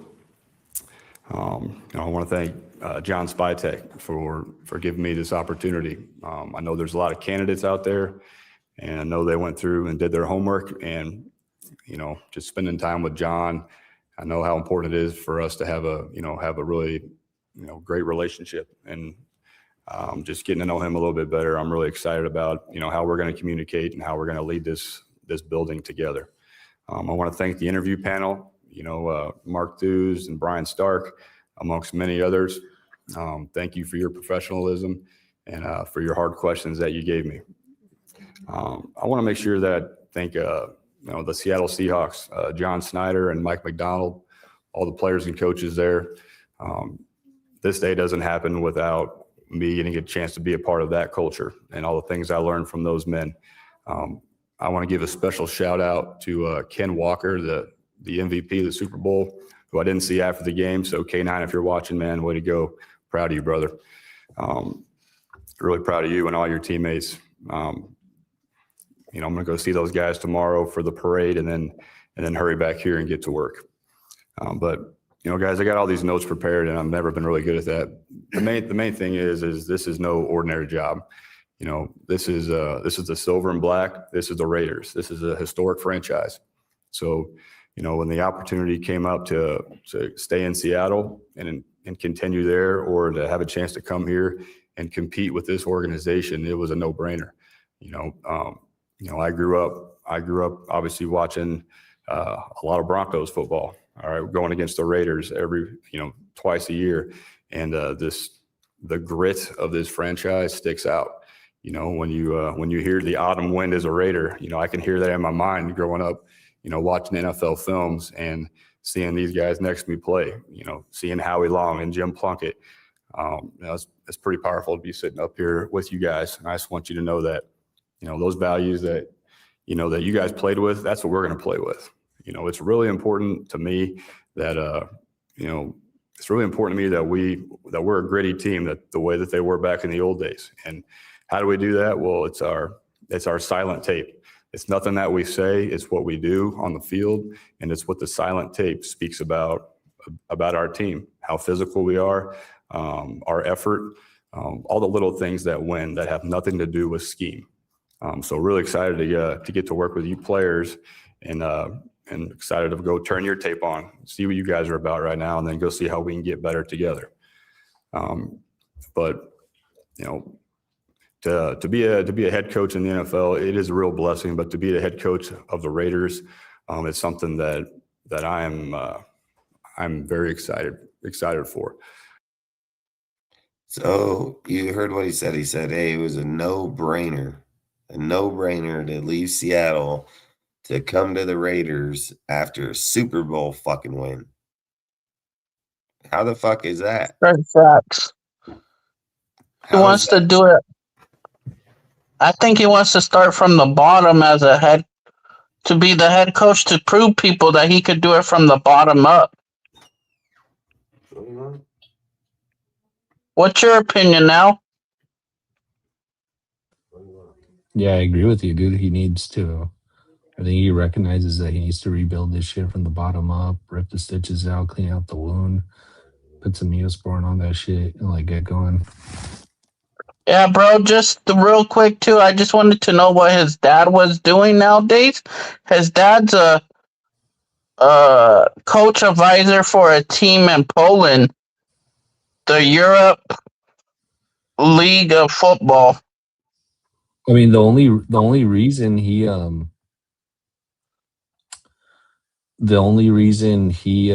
what's it called, retired was because of health reasons. Yeah, health reasons. Yeah, Panthers crawlers, wool crawlers or something it's called, wool law. It's a Europe team. But I think he'll come back and be with the Raiders. That's as an advisor for him. You know how Mike Shanahan is for Kyle? Al? Yeah. Yeah, just a call away to ask for questions, but they're not just gonna be right there holding their hand. Hey Dustin, I just wanted to check real quick to see what Gary Kubiak's doing. He's a coach advisor for a team in Poland. It's the Europe League football team. He's been there since 22, and they're out of Poland.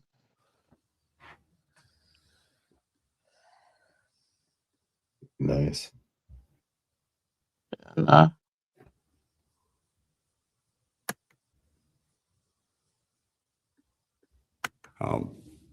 When you say commitment to excellence, okay, and you look at the walls around here, you look at the players on this wall, and there's a history of Hall of Fame players here. There's a history of Super Bowls, and that's what the ultimate goal is. But you have to be about the work if you want to get there. And I guarantee you that myself and our staff, we're going to be about the work, and we're going to be very collaborative with the personnel staff, the coaching staff. We're gonna work together so that we're a connected group, because connected teams win. There's plenty of other things to say, guys, but this is not a day to go out and cash checks. This is a day to say hello and get to know everybody. I get to know that these, the players that are here, for me to get to know everybody, because guys, I just got done coaching about 2 days ago, so I got a lot to catch up on, but I'm really thankful for John for letting me come in here and have this opportunity. And I just, I can't tell you guys enough how excited I am and how grateful I am and how blessed I feel to be sitting in this room. So, let's get the questions going. Imagine being able to build an app with your name on it just by thinking about it. Meet Base 44. All right, now we'll open it up for questions. We have microphones in either aisle, so please raise your hand and state your name and affiliation with your question. We'll start with Ryan over here. Ryan McFadden from ESPN. This question is for Klint. Just could you put in perspective what the past 24 hours or so has been like? That you go from, winning the Super Bowl to now you're here being introduced as the head coach of the Raiders. Just what has these past 24 hours been like for you? Oh, it's been a lot of fun. It's been great. The Super Bowl itself, was a 2-week grind to get ready for that game and just pour your heart and soul into that game plan to see our players go out and have that success. And that's why you do it. That's why you coach. That's why you play. That's to go win a world championship. So that was a complete blessing. And to get on the airplane and come meet everybody in this short period of time, it's exciting. But all these things, all these smiles, and eventually that kind of wears away, and then you got to go get to work. And that's what I'm excited about doing, is going to watch some tape and get to know these players better and put together a great coaching staff. Yeah. And for John, this question for you, John, just like when studying Klint Kubiak, just what about his scheme and how he runs the offense? Why do you think that fits what you're trying to do moving forward for this organization? Well, I think Klint said it well. It's less about scheme and more about the person. We were very thoughtful about how we approached this and the kind of coach and man that we were looking for to lead this organization on a day-to-day basis. I mean, he talks to the players every day. The players are our most important part of this organization right now. And when we got to speak with him the first time on Zoom, when he was trying to prepare for the 49ers, and then again in Seattle when he was trying to prepare for the Super Bowl, he just was the right person. And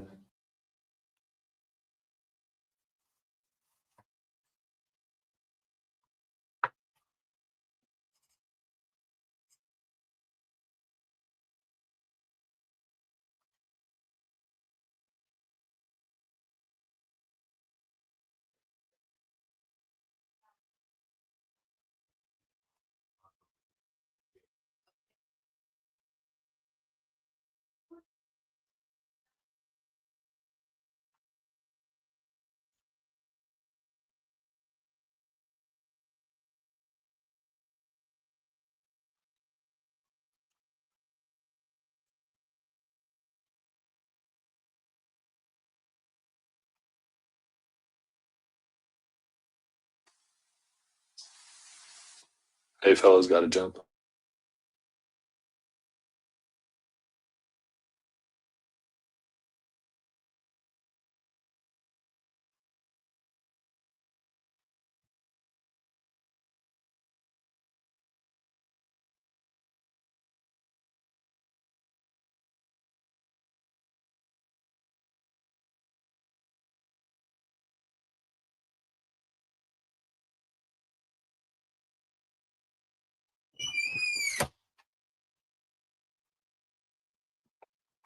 So do you guys think at the end of the day that, like he said, do you guys feel like he's going to be the right coach for what we're doing?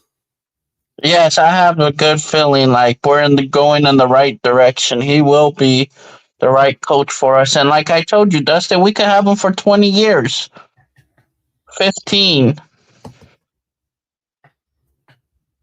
He's still young. That's facts. That's 100% facts. I think his religion is a strength, not a weakness. Facts. Yeah, it's true. It's facts, bro. Like, spotlight don't seem too big for him. 100% heck facts. no. Bro, I just can't wait to see what the staff's gonna look like. Maybe he'll get it going. Oh yeah, and Al said that he had to go.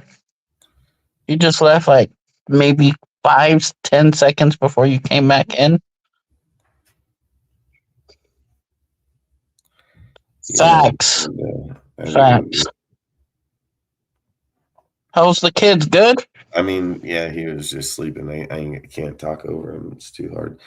I think he could be our Sean McVay, man, if I'm just being honest. I mean, he can most definitely come here and change the way the whole team goes. He comes from all those guys, all of them. And the difference all of them. The difference is he's a great play caller.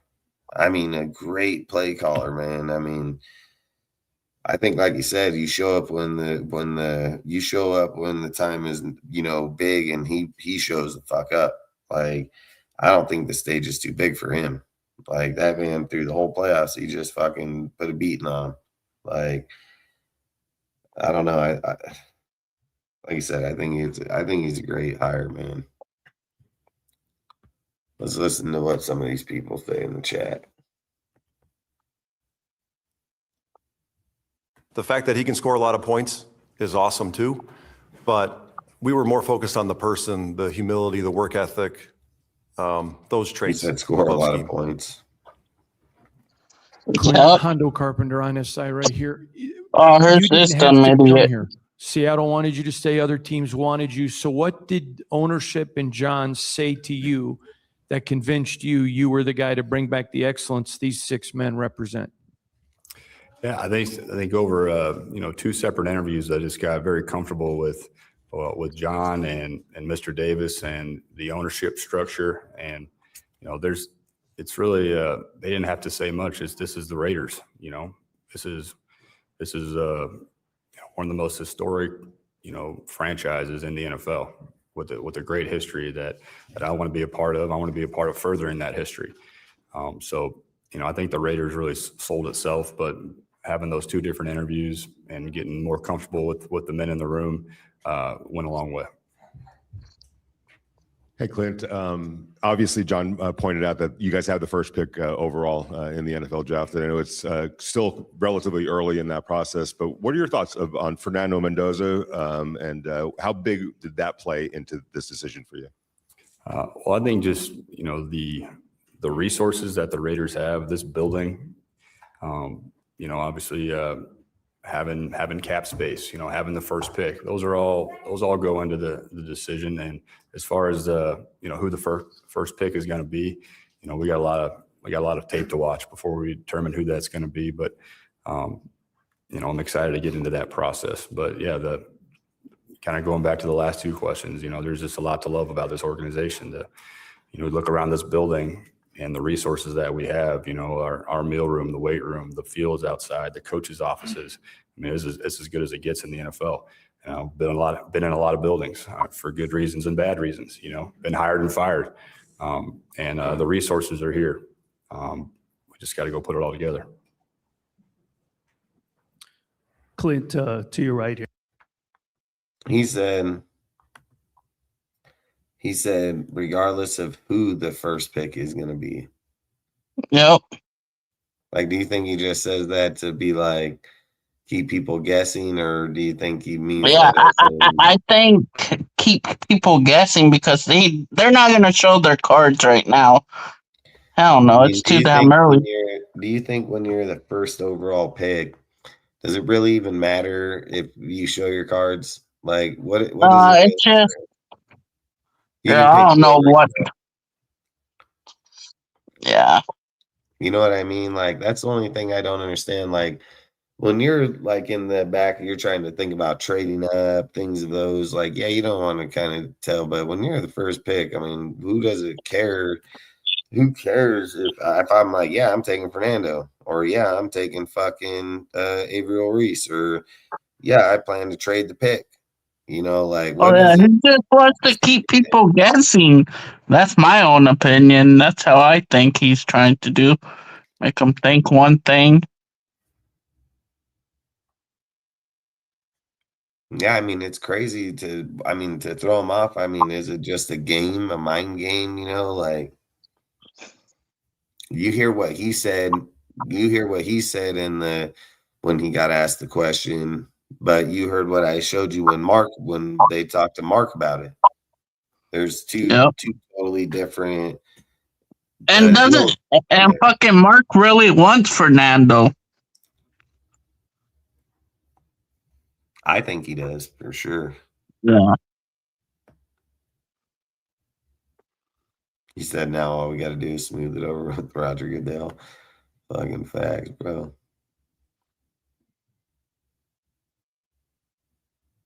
Fuck yeah, Roger Goodell, go get them fucking refs. Quit You know, fucking I thought, hating on us. yeah, facts. I thought about this too, but I thought he already met with them. He talked with them. I think he knows where he's at. You know what I mean? Max has got rehabbing going on, dude. He says he's usually out there till 2. When did this take place? Noon. So Max probably still out. 11 o'clock. So freaking Yeah, Max might have been rehabbing during this time. easily.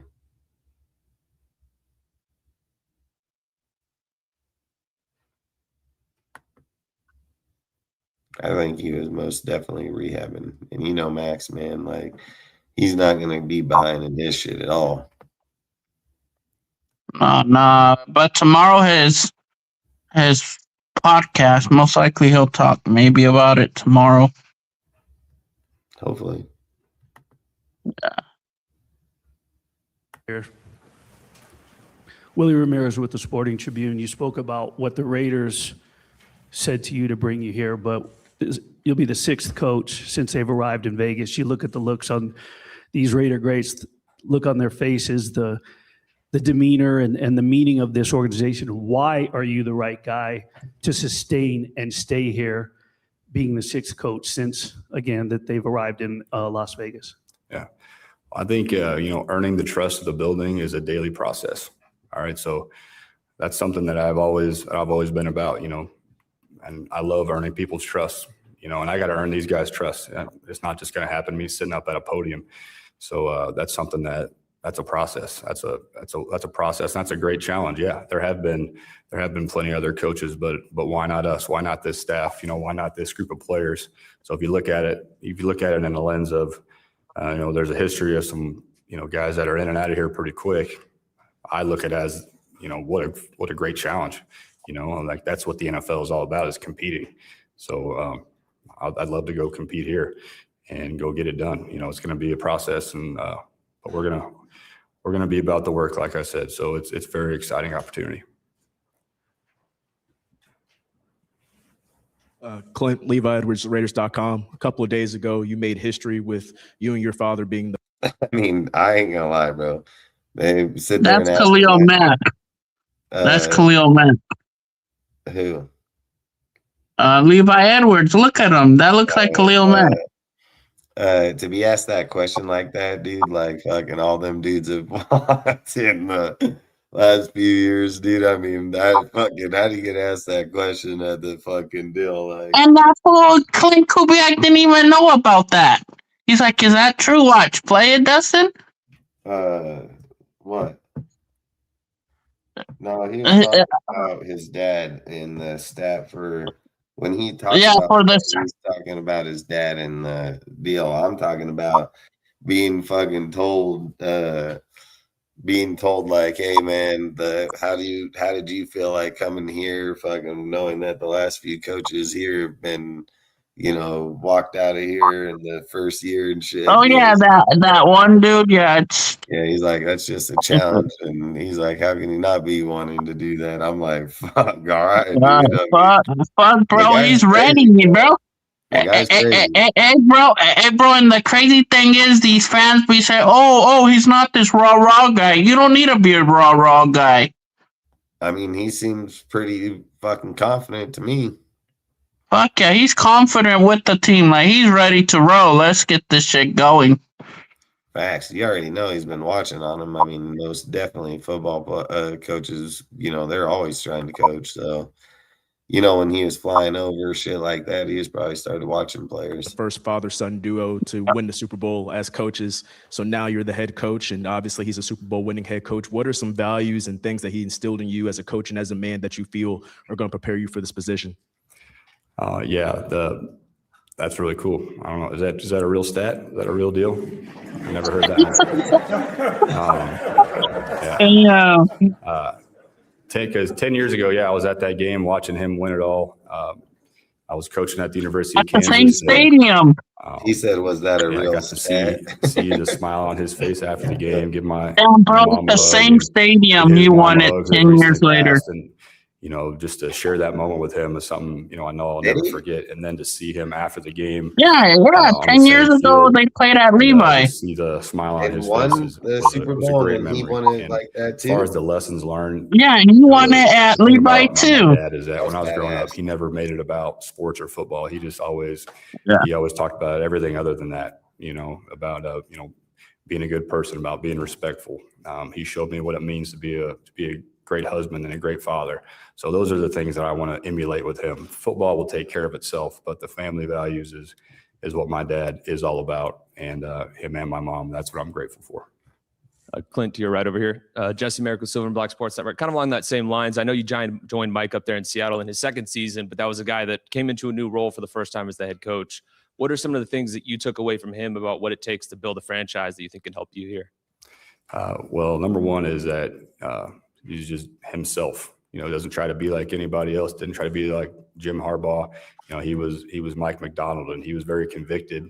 And we all could feel that from him, and wanted to follow his lead. I also saw him be so collaborative with the building, and how closely he worked with the general manager and the owner, and just how clear the communication was. We were all on the same page.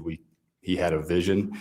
And he was the same guy from April to February. And that's something that I'll definitely take with me. Hey, Klint, Paul Gutierrez here from Raiders.com. I mean, do you think that, first off, with his dad and everything, do you think his dad's going to be able to help him out? Just kind of give him in the right direction? Do you think his dad's Yeah. He's going to do what? He's going to be like fucking Mike Shanahan with Kyle. Like just a phone call away. Hey, that's facts, Ken. That's facts, bro. What did he say?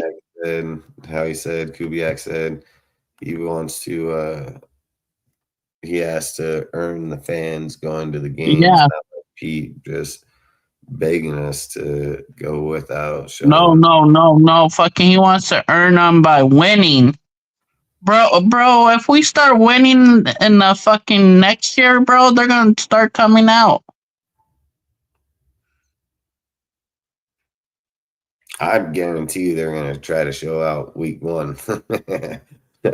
For facts, bro. I'm gonna tell you right now, if they go out and they look good in camp, preseason, everything, like, dude, we're gonna most definitely see them motherfuckers. Hey, Dustin, week 1 has to be at home, bro. We've been on the road the last 2 seasons.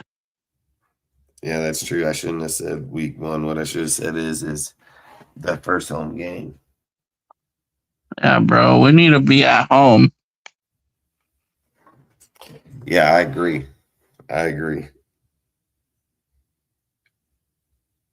do you think he feel like when he talked about Mike, I mean, do you think Mike helped them enough to be able to? Yeah. He leaned on them during the interviews. He would go back and talk with them, I believe, and ask them, "Oh, this, that. When you were going through this, how did you do these, this and that?" And look, and then plus that he shouted out Snyder. Told Snyder must have helped them too in the process. Do you think that a coach, when he's coming to the Raiders, should shout out other coaches on other teams, or does it matter? It doesn't matter. Like, he's just thanking them, like, for helping him get to be the head coach that with the Raiders. Like, how do you feel about that, Dustin? I mean, you can't fault him. I mean, he literally just came from the team, so to act Yeah, like and just won a Super Bowl with the team too. yeah, and I mean, Spytek addressed it right off the get-go that he was going to be leaving and going to the fair, or the parade with the team. So I mean, he's all right with it. You know what I mean? Like, they're not. It ain't like nothing Kubiak is going to say or nothing to them because they haven't even got started. So, like I said, I mean, you can't. Like you said, And freaking Kubiak could go talk back to his staff too and approach them, start picking them from there. That is facts. Shanahan has an office in the building. Gary almost definitely have one. Yeah, that's up to if he wants to be around though too. Yeah, that's what I was thinking because I've heard it could be Buchanan. Oh shoot, Brian Callahan had an interview with the Giants, I think, if I'm not mistaken, today. He's going to be the quarterback coach. Yep.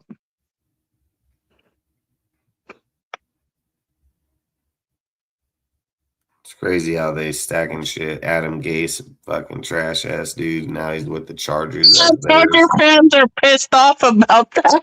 Hell yeah. We talked But, about that it's earlier. It's a good decision because he comes from a good system. He has had good success with people like Peyton, Jay Cutler. I mean, he's had good success. All he's got to do is, like I've said, these guys need to learn current football. That's why Cliff went down there with McVay. That's why Gase is going with Harbaugh. Because let's be real, you know how this story is going to go. They're going to go out there, play damn good football this year. Fucking McDaniel's going to get a head coaching job. And then Gase is going to get promoted to the offensive coordinator, and it's going to do the same shit again. So these are all going to be Harbaugh guys now. So it's just how it works. So we'll see how, their second stint or things like that will work out in the next few years. But that's how when you're those type of guys, it's the only way you're going to get a job. Let me ask you this, Dustin, not to jump off topic. Out of all, not counting the Raiders or Buffalo or Baltimore, but out of the rest of the coaches, how many you think will be one and done? Out of this cycle. I would love to say Mike LaFleur. I mean, but I don't know. I don't know if there's going to be a team, if I'm just being honest. Kingsbury went to the Rams. He's the fucking OC. Yep.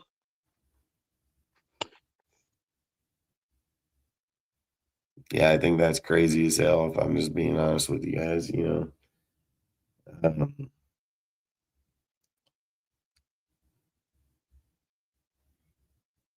What were you just saying? What were you talking about a second ago?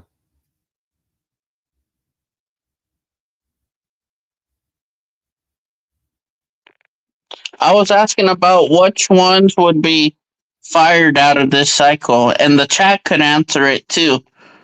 Not counting us, not counting Buffalo. That's a tough one because I don't know. You're not going to fire Todd Monken after 1 year, regardless. Robert Sala, I ain't gonna get fired in 1 year. I mean, gonna be Jeff with the Dolphins. I mean,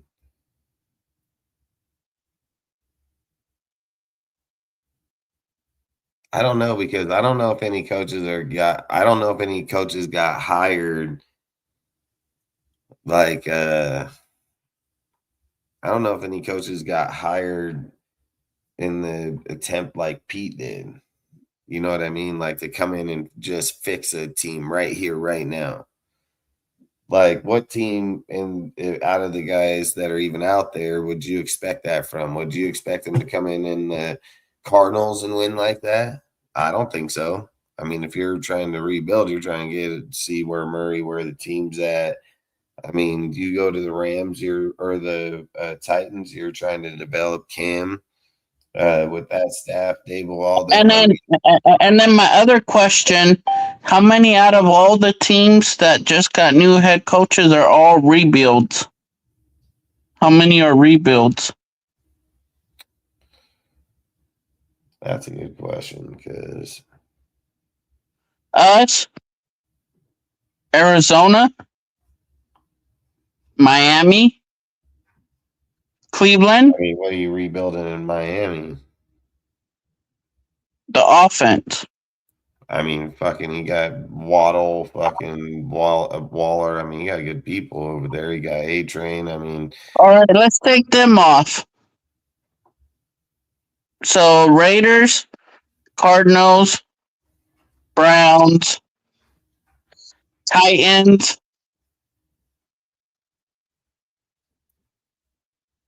Are the Steelers on the list? With McCarthy? Is the Steelers a rebuild though? What happened if Rodgers comes back? I mean, I don't even care if Rodgers don't come back. I still don't think it's a rebuild. They were keeping No. all the players. So they're not even on that list. I don't have Buffalo. I don't have Baltimore on the list. Buffalo, Baltimore, Steelers, Dolphins. How many? That's 4. We're missing one more. So I got the Raiders, the Cleveland Browns, Arizona Cardinals, Tennessee Titans.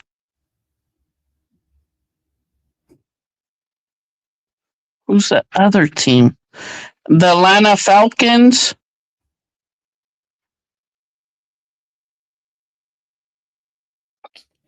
Fuck, I don't think I'm. So 4 teams out of 10 are not a rebuilds. Let's just say that. You said the Lions OC is probably going to be one and done. And don't get me wrong, they got Kappa right above him, bro. He'll slide right down in that dude. That's that dude from Arizona, right? That had connections with Ben because he went to Boston with them. The fuck is that little weirdo's name, man? Or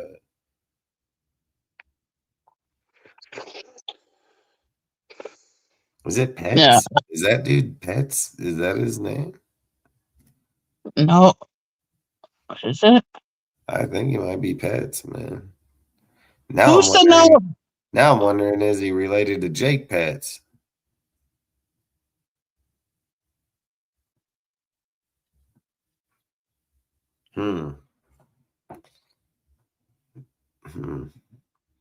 Most teams do give coaches 20 games before they are axed. And yeah, that's what I would agree with that. I would think like if we're gonna, I think if any coach is getting fired, it ain't gonna be till next year. Out of the new hires. Now, I'm not saying no one getting fired this year. I'm not saying that. What I would say is, I think by next year, coach most definitely can be fired for sure. So you're saying in their after their second season or in between their second? Any coach in this cycle, all 10, I would believe the soonest anybody will get fired from any organization due to the fact of the caliber of hirings, the people, the Mike LaFleur one, just like I said, unless he just fucking is dog shit over there. I mean, I probably still can see him. I would say he's probably the first to get fired. But you never know, man. Different strokes with different teams, man. You can be a whole different person. So I'm not going to count him out. He has been, Drew Petzing. Yeah, that's what it was, Petzing. I know he's part of freaking I know he was part of the Ben Johnson deal at the college in Boston. So I know that's why they brought him in, was connections with them, but we'll see how that works out.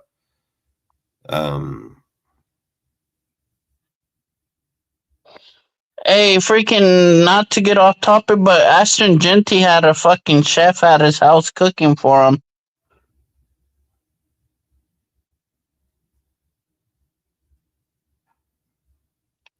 The Vikings, Jets, Lions.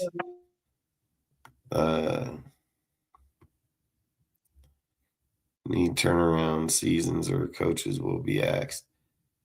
I mean, I can see that. I mean, the Vikings most definitely should be. Yeah, I don't know if they're gonna give what's his name, Aaron Glenn, some more time.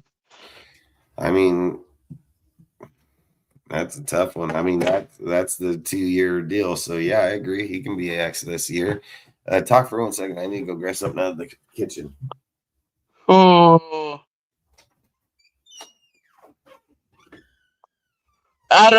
For the chat, please, what was the best?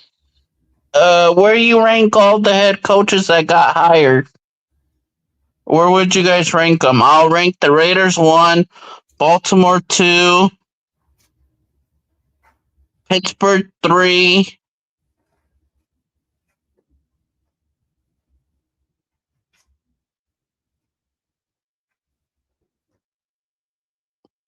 So Raiders, Baltimore, Steelers,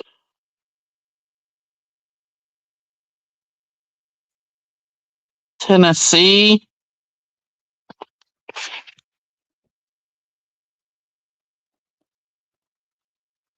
Here's Fuck, the man, other I forget question. the team. Here's the other question. Out of all the hires that got hired, who do you guys think will have the most success? Klint Kubiak. You think the Raiders, out of every single hire that happened this offseason, out of 10 teams, you think we're going to be the most successful? Yep. Are you saying over the long run, or are you saying year one? Over the long run. What coach do you think is going to win the most games next year? Who's the Mike Vrabel of this coaching hire? Could I say John Harbaugh, maybe?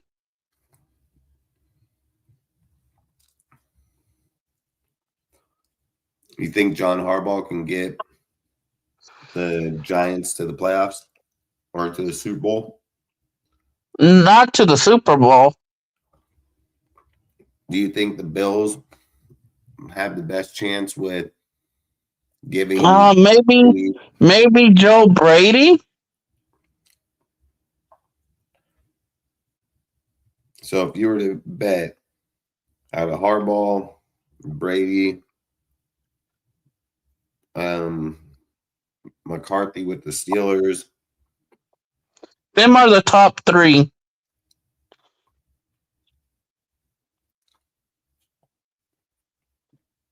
what about the Dolphins?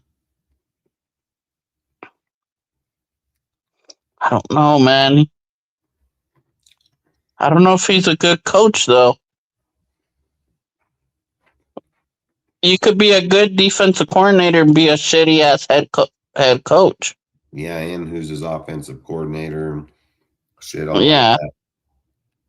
Yeah, and I'm happy that we went offense because our offensive coordinator is technically Clint because he's going to run that side of the ball. And he made a good point earlier about every single team went opposite of what they were beforehand. Yeah. But except Cleveland. Cleveland's the only one that did not. That is true. 9 out of 10 9 out of 10 hires were, if they were offense, they turned defense, and if they were defense, they turned offense. And then one went from special teams to defense, and the other one went from offense to special teams.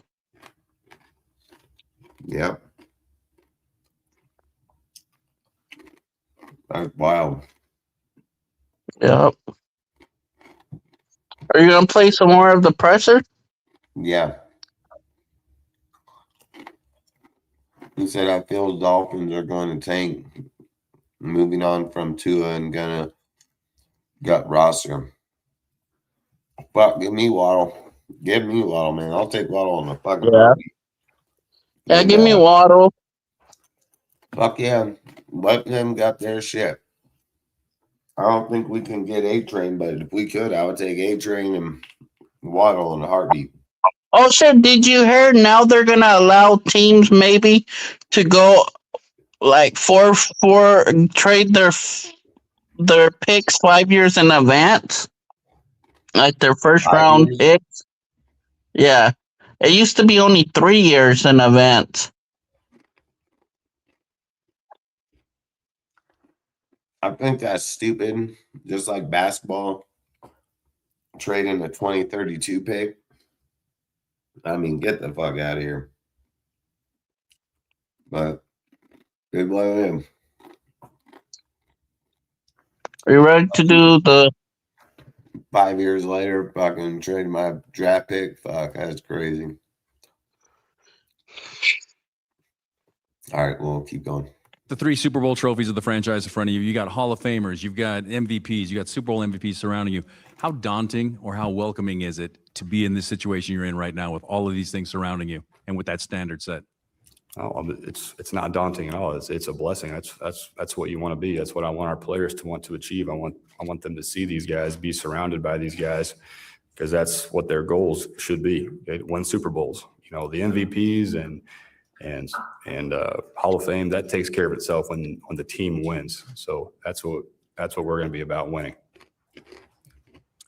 Klint, in talking to players that you've coached, men of faith and not, you referenced God when you opened, they talked about your faith as part of the bedrock of how you coach and why that they felt you were trustworthy.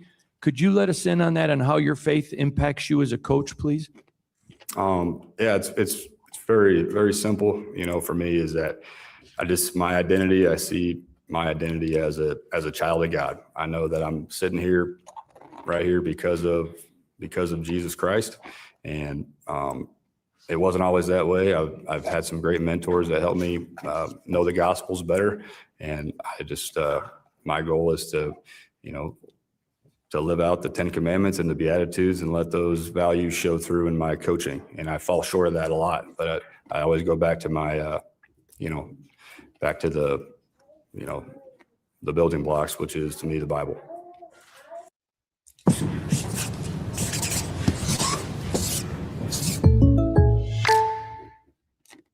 When we come to the table, it's what we all bring that matters. San Pellegrino, bring your best.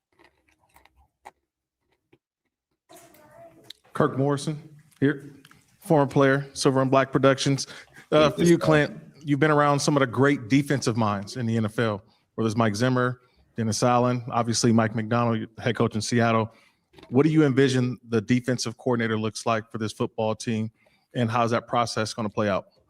Yeah, I'm in the weeds of it right now, man. So, we're identifying candidates and going to be contacting guys and bringing them in. But I think whoever that coach is, it'll be really important that, we establish a style of play, a physical style of play. And that's offense and defense. So I'm just way more worried about how our guys play than opposed to the X's and O's of it all. That's part of our job as coaches, is to scheme guys and help them be put in the best positions. But I want to make sure that we have a DC that is that's coaching effort first and technique. And, that the guy that's going to, rip into somebody if they're not finishing in practice, because that's what helps you win, in February. It's not the X's and O's. They got 17 games of tape on you. It's about how hard you guys play.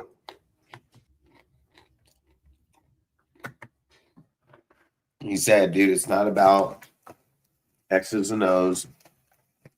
It's about keeping your people honest and holding them accountable, getting after them, especially going into like the playoff Super Bowl. I mean, that's obviously a good deal. I mean, do you think he's going to be able to do that though?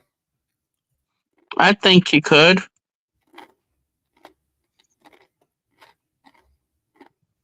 What's your opinion? I think that's a tough one.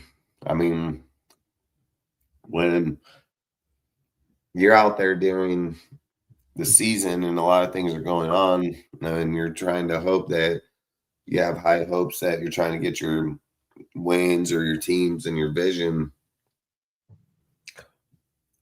I mean, can change a lot of people, change who you think you're going to be. But the true test is going to be, like I keep trying to say, we're not the Vikings. We're not the Niners. Hell, we're not even the Saints. I'm sure in the hell ain't the Seahawks.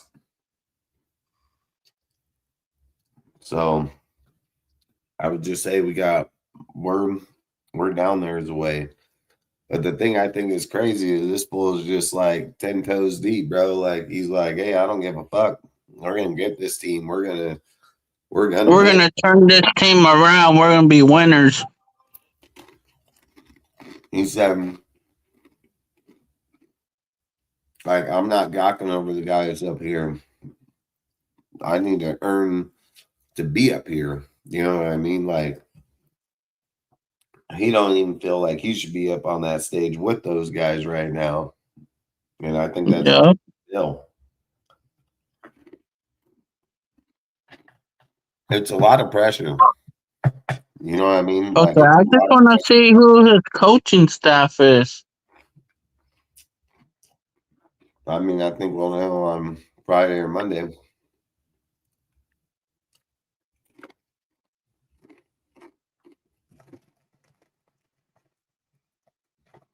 I mean, I think we're going to hear, like I said, maybe only a few Seahawk people. If they promote Alton, I've said it, Benton's going to look to stay. So, and I've heard they're going to try to promote with inside so people don't leave and go with him to the Raiders. Mm-hmm.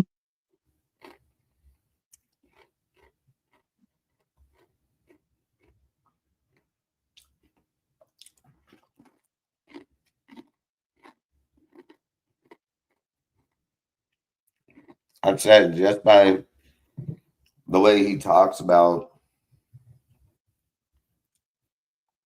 the dude, I've said he likes Carl Scott. And if Carl Scott comes here, I don't know if anybody's ever watched video of that guy, but that motherfucker gets after people big time. Like, he gets after people big time.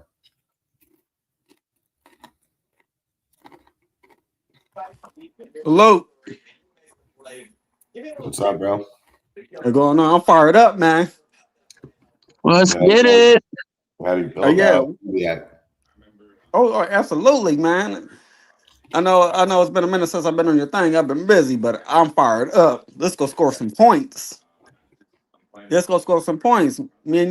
Dustin, me and you've been talking about this all season long when Pete Carroll was the head coach. Yep. You was here when it came to this guy. Me and you was here. Yep. Yeah, we're gonna kick some. Hey, the AFC West, the defensive coordinators in the AFC West better be aware. How would you feel if Klint came out with the same line as this year? Would you doubt him or would you be mad? How would you feel about that? I'm sorry, my brother. One more time. If Klint Kubiak came out this year, and he ran the exact same line outside of maybe Kappa, being the Center. Would you be mad at him, or how would you think about that? That's a good question. I don't see him putting him Cafe at center because he said he was going to look at the tape and see what guys do No, best. I mean, like, what I mean is, so let me rephrase it. Without Kappa being at center, right? Mm-hmm. And they either run with Meredith or they run with JPJ. I don't care. But if they use the base players of Colton, Meredith, JPJ, Parham, and DJ Glaze, the same players, would you be mad? Or would you think Kubiak knows how to scheme the players? I'm just going to say Kubiak knows how to scheme the players because he's going to bring a good offensive line coach with him.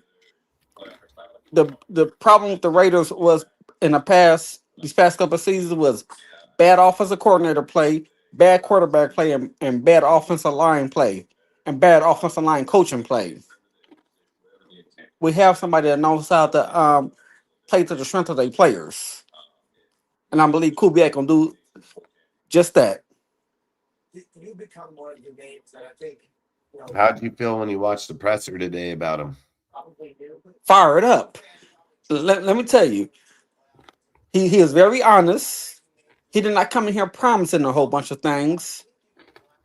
He says, "I'm gonna earn you guys' trust with action, not words." And I'm gonna build a nice staff to help me lead this team because I already know I can't do it by myself. That's honesty, and that's humble. And he's being humble. What did you guys think about this presser? Do you believe that he told you enough during the presser that if he only wins 5 games next year, people ain't going to hate him and they're going to give him a chance to see what he does the following year? Or do you believe that he told you that we're going to win today? No, he said it's a process. He didn't promise we're going to win today. He said it's a process. And it's a process I'm willing to work hard at. I'm fired up about it. He said it's a process. That means, and I already know and I was already aware when he came straight in, he's not going to win nothing right away. We still got to build this thing from the inside out. We still got to build this thing. That's facts. Yeah. So no, we're not going to win nothing right away. But I just like the direction we're going in. Like I said before, during the Pete Carroll thing, I would rather rebuild this team with a young, elite offensive mastermind, not an old school defensive minded guy that can get out of his own way.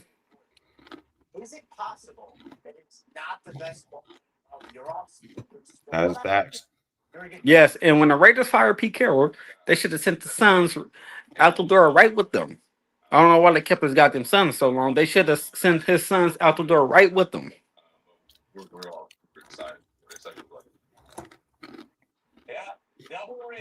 So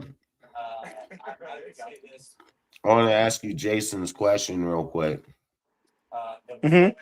Jason said a decent offensive line would be a huge improvement. Add a free agent or two, maybe draft a stud early in the draft will make huge difference. Who do you think it benefits, a rookie or a veteran better? That's a good question. I already know it's gonna benefit Ashton Jesse for sure. But we also gotta benefit Fernando Mendoza. We gotta protect him. It's a young Kubiak. No, what I mean is, do you believe if they were to build the line the way that he described, do you believe it benefits a veteran quarterback or a rookie quarterback? Which one does it benefit the sooner? Faster sooner. Okay. Let me think. Let me think. And what kind of offensive line were we talking about? An average or an elite one? We're just saying a Kubiak first year built line. I say it'll benefit a rookie. Seems like his role is pretty secure there. Did you say you believe that the line would benefit a rookie year one? I believe so. I have faith in that. Martinez. Hopefully, I didn't come up with the wrong answer. I don't think there's really any wrong answer because you can look at it two ways. One, it can help a rookie due to the fact that he would need it most definitely to succeed coming out right away in the NFL. Uh-huh.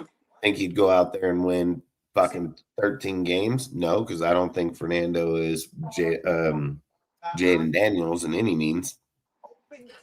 If I was going to say the team would have better success winning 8 to 10 games this year, I would say veteran quarterback 100%. I would say veteran quarterback because he doesn't have to go through the learning curves. He's not going through the process of first year being in the NFL system, team, all that. I think the veteran quarterback knows once they have the team in play, he'll have a better chance to, succeed year one. Now, I'm not saying Fernando won it. Not at all. Just saying if you're devoting that much money into the O-line, that's kind of saying you're trying to win right now.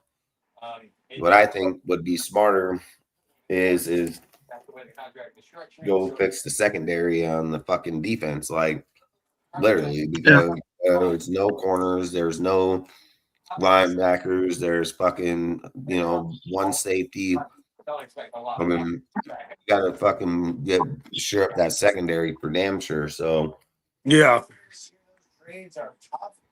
All right, Dustin, I'm gonna go to sleep. I'll hit you up in the morning when I'm on my way to where I'm going tomorrow. All right, dude. All right, have a good one. You too, Amir. Nice seeing you again, bro. Oh, you too. As I mean. Oh, I mean, my bad. It's All all right, I'll good. catch you guys. I'll catch you guys in a week and a half. I'm gonna go on a little hiatus. I'll be back in a week and a half. Oh, no problem. All right, later, Dustin. I'll talk with you off and on while I'm gone. Wait, man. All right. Like, Oh yeah. How you think this offense gonna be in year one? Because that's the main I thing. mean, I we think brought they'll him in for. most definitely fight a lot harder. I think they'll win a few more games. I've said if I was the Raiders, I would do everything in my power to not win too many games in year one, because it's easy to overhype a team in year one just by the hype, the momentum, everything that's moving on. The thing you would absolutely hate is to go out there, try to put a few pieces in there, him make a playoff run or win 10 games, and then team fucking moves away. They end up having to start with even worse players, and then he only starts winning only really like fucking 5 and 8 games. Like, we're going to bash the guy hardcore because we're going to say, oh, he made it to the playoffs in year one, this and that. You're going to hold his standard too high. So I think for me, if you're going to hold him to a standard, at least let him build up the team in year 1 and 2 and then hold him to the standard, because I promise you, once he gets there, he ain't going to get the fuck out of there. The problem is you don't want to put someone there sooner than the team should be there. Like, that's just facts, So no matter how the hire is a great hire because of who the coach is. Just because he's a great coach doesn't mean, I can come in there and get 13 games every single year here going forward. I know that. I'm aware of that. If any fan is, real to our team, they know we have fucking damn near 0 linebackers, no corners, 1 fuck safety, no depth, no nothing, pretty much in that whole defensive side. Offensively, I would say I've said I think they'll use a lot more of the offense than they think. I mean, I can see Zamir White staying here and moving up in the rotation due to the system and Kubiak and who he is, build wise. I can see, like I say, Besh getting developed way more. I don't know if the same will go for Thornton like that, but maybe Because I feel like if you're drafting a guy or signing a guy, he's going to get pushed down the board even a little more. But again, I don't think you got to worry about that. I think you just focus on the people up front. So, I mean, don't get me wrong. I think he's going to have a good offense. I don't think that's even the question. You know, it's just I just hope that they build the team right, that it should be. And when he said something about like, you know, that you build teams around players like Max on the defensive side of the ball because they're the ones that help you win.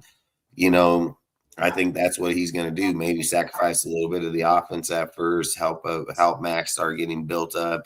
Mm-hmm. I feel if they think they can win 8 games this year, I believe he can feel like he can win 10 or 12 the following year. And then that's the way I feel like he should go because last year's draft, he don't know. So he's going to have to learn all these guys, all the players. I feel like he'll have the best success with, you know, outside of Ashton, obviously. But I'm just saying, like, I think Bash and the 2 O linemen, just due to the fact that they were going to go to the Niners, which they run the same scheme.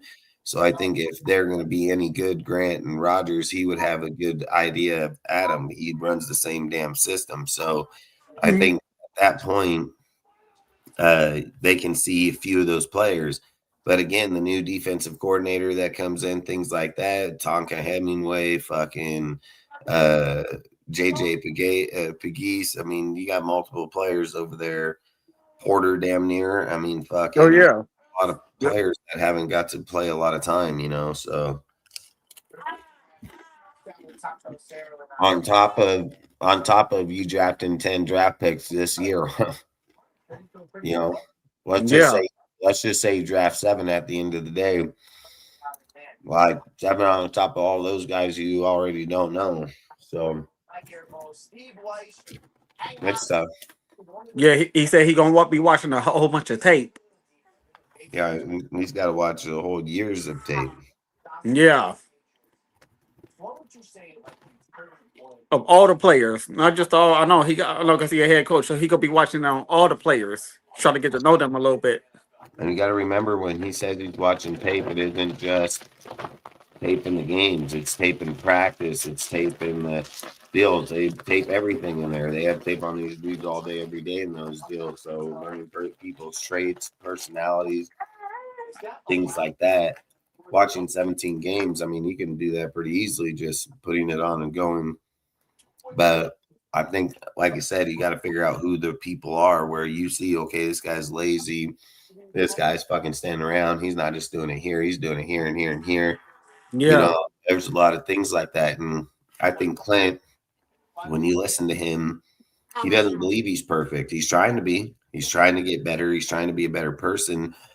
But it was something like you said, when you fall down and you got to get the building blocks and start rebuilding, man, so you can work your way back up. Yep. You know, that's a lot. It's hard. It's hard as hell, but a lot of people can't do that. So I think, like I said, with him wanting to take on the challenge, wanting to get in there and come to the Raiders, saying that he felt it was a no-brainer from Seattle to the Raiders is mind-blowing.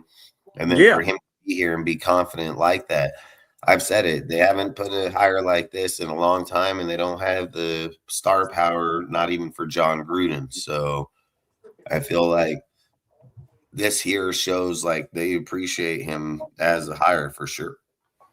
Not only that, thank God for Spytek. Like I said the other day, thank God for Spytek and Brady, because without them two, this hire would never happen.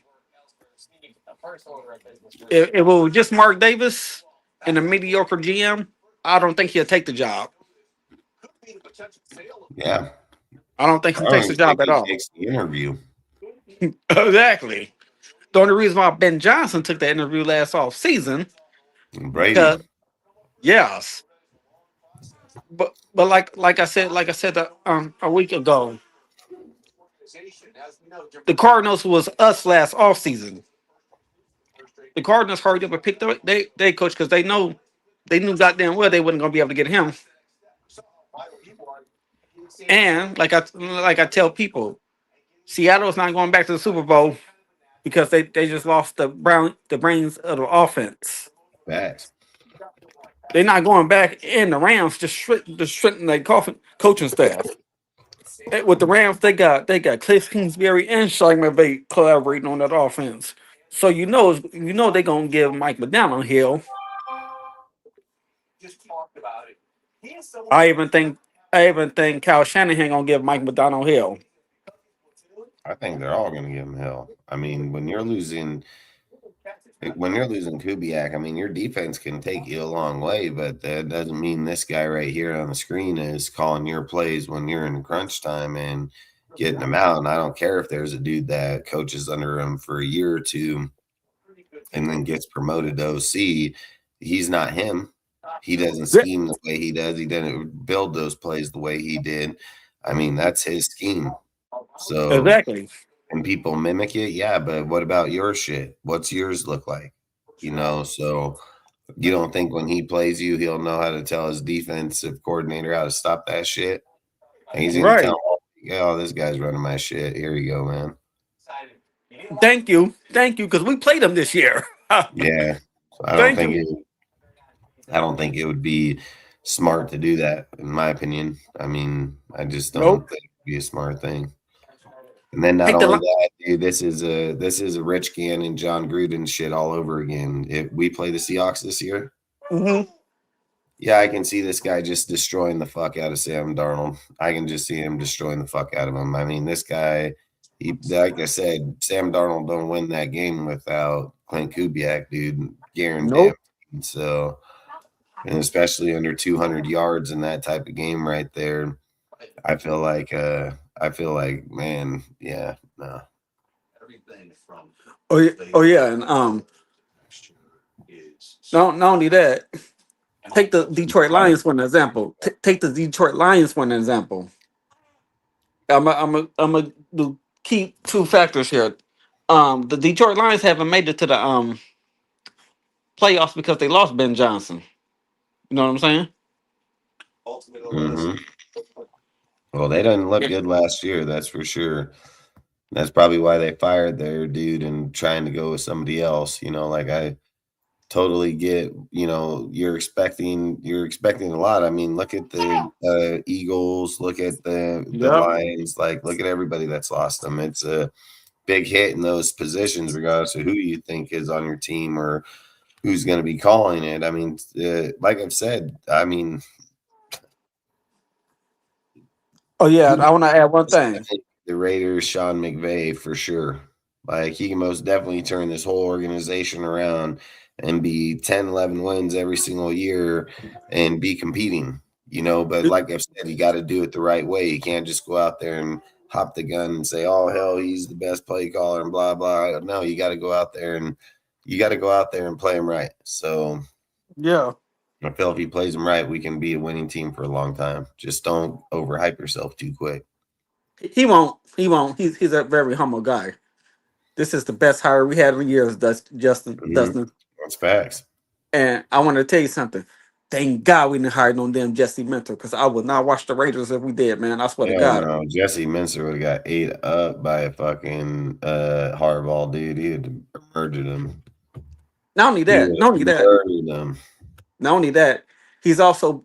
I looked at his coaching staff with the Baltimore Ravens. He brought in an inexperienced play caller on offense. We would have been dead, man. Who is it? He brought in an offensive coordinator under Ben Johnson, but Ben Johnson called those plays. What was the guy's name? Doyle something, but he's inexperienced. I can tell you that. Mm-hmm. Now, imagine if he'd have done that shit with us. Hold on, are you saying the guy from the Chargers? No. From the Chargers? No, he brought the dude from the Bears. Oh, fuck, I know who you're talking about. Fucking, I mean, the guy is good. I can tell you that. I mean, I've said, dude, I think these days and time, like if we were growing up in, like, say, early 2000s, right? And if we were talking about, like, this coordinator, he doesn't call plays, and this guy, he's underneath this guy, right? We would all assume that he would never get the job, the head coaching job, anything, or even be good at it, right? Right. But you have people like Kyle Shanahan, Sean McVay, Mike McDaniels, numerous coaches that came out of not calling plays right off the get-go, then started calling plays and were good coaches, right away. So I think we're in an era now where there's so many good coaches. Well, and just think about it. Like if you go to McVay's or you go to Kyle's or Andy's, you're not gonna call plays. It's just facts. You're just not gonna call plays. It's even like Sean Payton. Like you're not gonna call plays. Now, maybe with Jim Harbaugh, due to the fact of, just where he's at with football, he probably can count on McDaniels calling the plays, and then I They would were. assume that's what he's going to do. But I think for the other guys, they're like more predominant play callers. So they have a better success rate to be able to teach somebody, but not allow them to, like, giving them certain responsibilities that are maybe not calling the plays on the field, but feeling like they're calling the plays. Do you know what I mean by that? Like Yes, I do. they have a way to translate it even in game. And I think that's like where the 10-yard line, things like that, where the guy's like, hey, let's fucking audible out of this, fucking change. Like, I think when you're giving a guy experience like that, I don't think nowadays you so much need to be the play caller, because he's in the mic, he has the sheet, he sees the way that he's calling it. So he's okay, fucking here, like he's got front row class seats these days. Back then, I would say yes. I would agree that just because he's not calling the plays, I would think it would be a little harder to be a head coach. But today, I mean, I would almost have to disagree, because there's just too many people that's come from that stage lately that have been a big enough sample size now. And don't get me wrong, there's a big sample size too on the opposite side that would say that some had, didn't. But I would just say there's a good enough sample size now to say these coaches can most definitely do it for sure. Okay. If we get OC, if it will be strictly on intern type possession, Kubiak going to be calling them. I would assume he's going to call the plays, man. Like He is. Yeah, I would assume 100%. I'm If gonna we tell you. Oh, He said that he never called a game by himself. no, hell no. That's why I think he brings in Andrew Janko, and then he'll promote him to OC/quarterback coach. So if they do go after Fernando, they have a way to develop the quarterback, because it ain't gonna be Clint. And then if they go veteran wise, then like I said, that's Clint and Janko. So I think either way they're covered. I think they're covered either which way. You don't think Clint don't go develop the quarterback? No, can you name one? Can you let me know in his old tender one that he has? Well, he hold on, just gotta see if I'm able to niece real quick. Well, he helped Sam Darnold. Even though Sam Darnold was proven, but Sam Darnold was considered a bust. I mean, I would say Kyle Shanahan helped him. That's what I would say. Then if you're saying well, that would probably have to be the time over there was with him. Yeah, So I'm not I I'm not believe gonna he could say develop we a don't have a quarterback. hand in it, but I'm not gonna say he developed him. I would say Kyle Shanahan most definitely had a way bigger hand in on that deal than Kubiak. Anywhere Kubiak's ever been. Kirk Cousins, Vikings, fucking Derek Carr, Saints, Sam Darnold, the Seahawks. Sam Darnold already made his stint from Shanahan to fucking Kevin Kevin O'Connell. O'Connell to fucking Klint Kubiak, his third stop on good fucking people. So I'm not going to say that. And don't get it wrong, Sam Darnold was a fucking first round pick too. So let's not forget, like, he's not just some slouch quarterback. He went to the Jets. Like, my point is Sam Darnold don't play like that next year. If you're telling me Alton is his OC, and you're telling me that Alton gets the same production from Sam Darnold as Kubiak did, I'll say bullshit. I'll say Yeah. bullshit. because there's a big difference about the offensive coordinator Klint Kubiak is versus him by a mile. So I'm not. There's absolutely no way. I believe there'll be fall off on Sam Darnold because I'm going to say it over and over. He's just systematic quarterback. You're a product of the system that you're in. And when you're in good systems around good people, you play good football. When you play in the Super Bowl and you can tell me Tom Brady has ever had under 200 yards in his Super Bowl and fucking go and win, I mean, I don't know if I'm going to be able to do that. You know, I think in all his deals, superstars shine. And I think Sam Darnold's a good player, but I don't think when he was on the stage, I mean, he didn't shine. So that's just how I would look at it.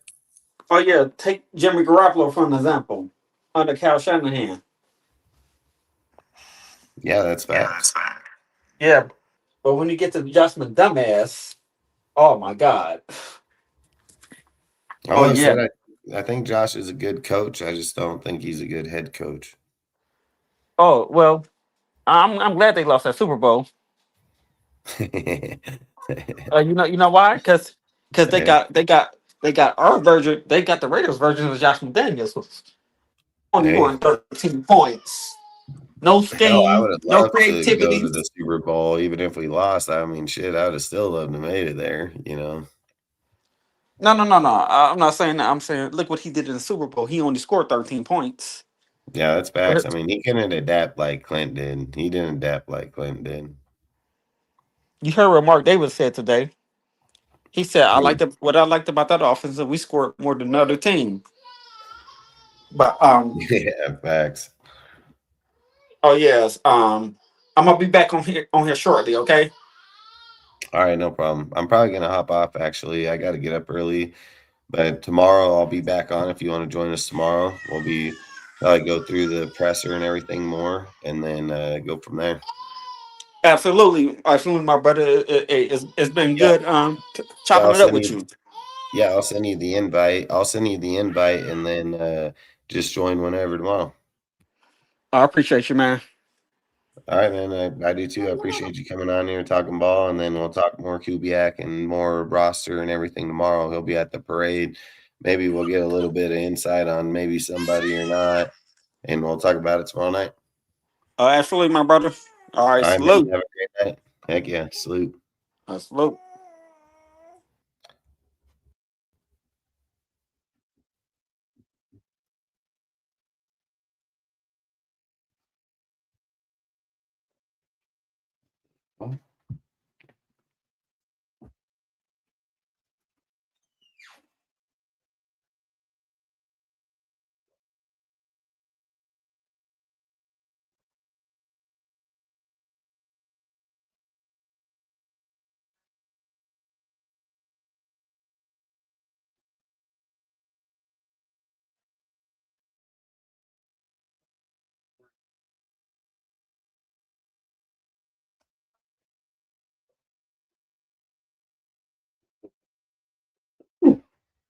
Oh, that one in there. I swear she's so crazy.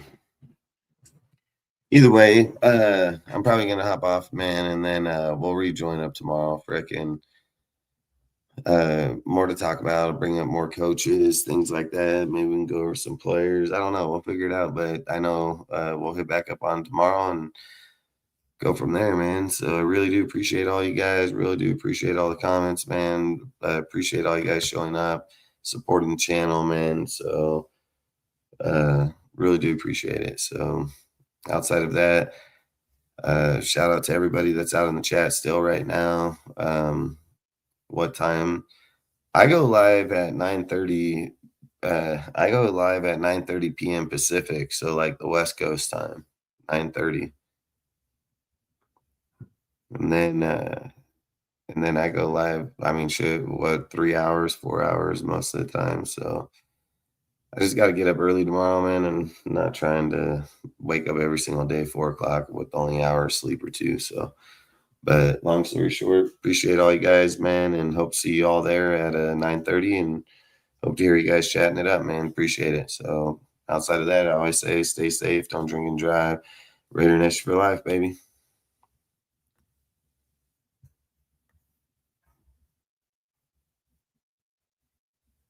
you don't get the notifications, Martinez, just go over and click on the bell. Click on the bell and click all notifications, and then see if it pops up that way.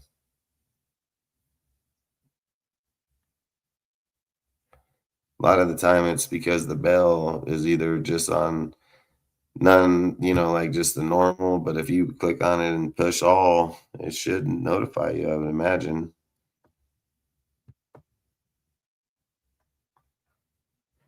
Yeah, I mean, that's usually what it is. I mean, for what I've seen. Oh yeah, it's on. Yeah, like I say, man, I go live 9:30. I try to go at least Monday through Friday, 9:30 p.m. Pacific. And I'll just be honest with you guys, like if there's a day where there's no news or nothing to talk about, I mean, I know you guys don't want to just hear boring shit, so probably won't go live that day, but I promise you the second that there's something else to talk about, we'll most definitely go live. So outside of it, man, like I said, I really do appreciate you guys, man. So outside of that, I'll catch you guys tomorrow. And again, hope you guys have a great night. Peace out, man.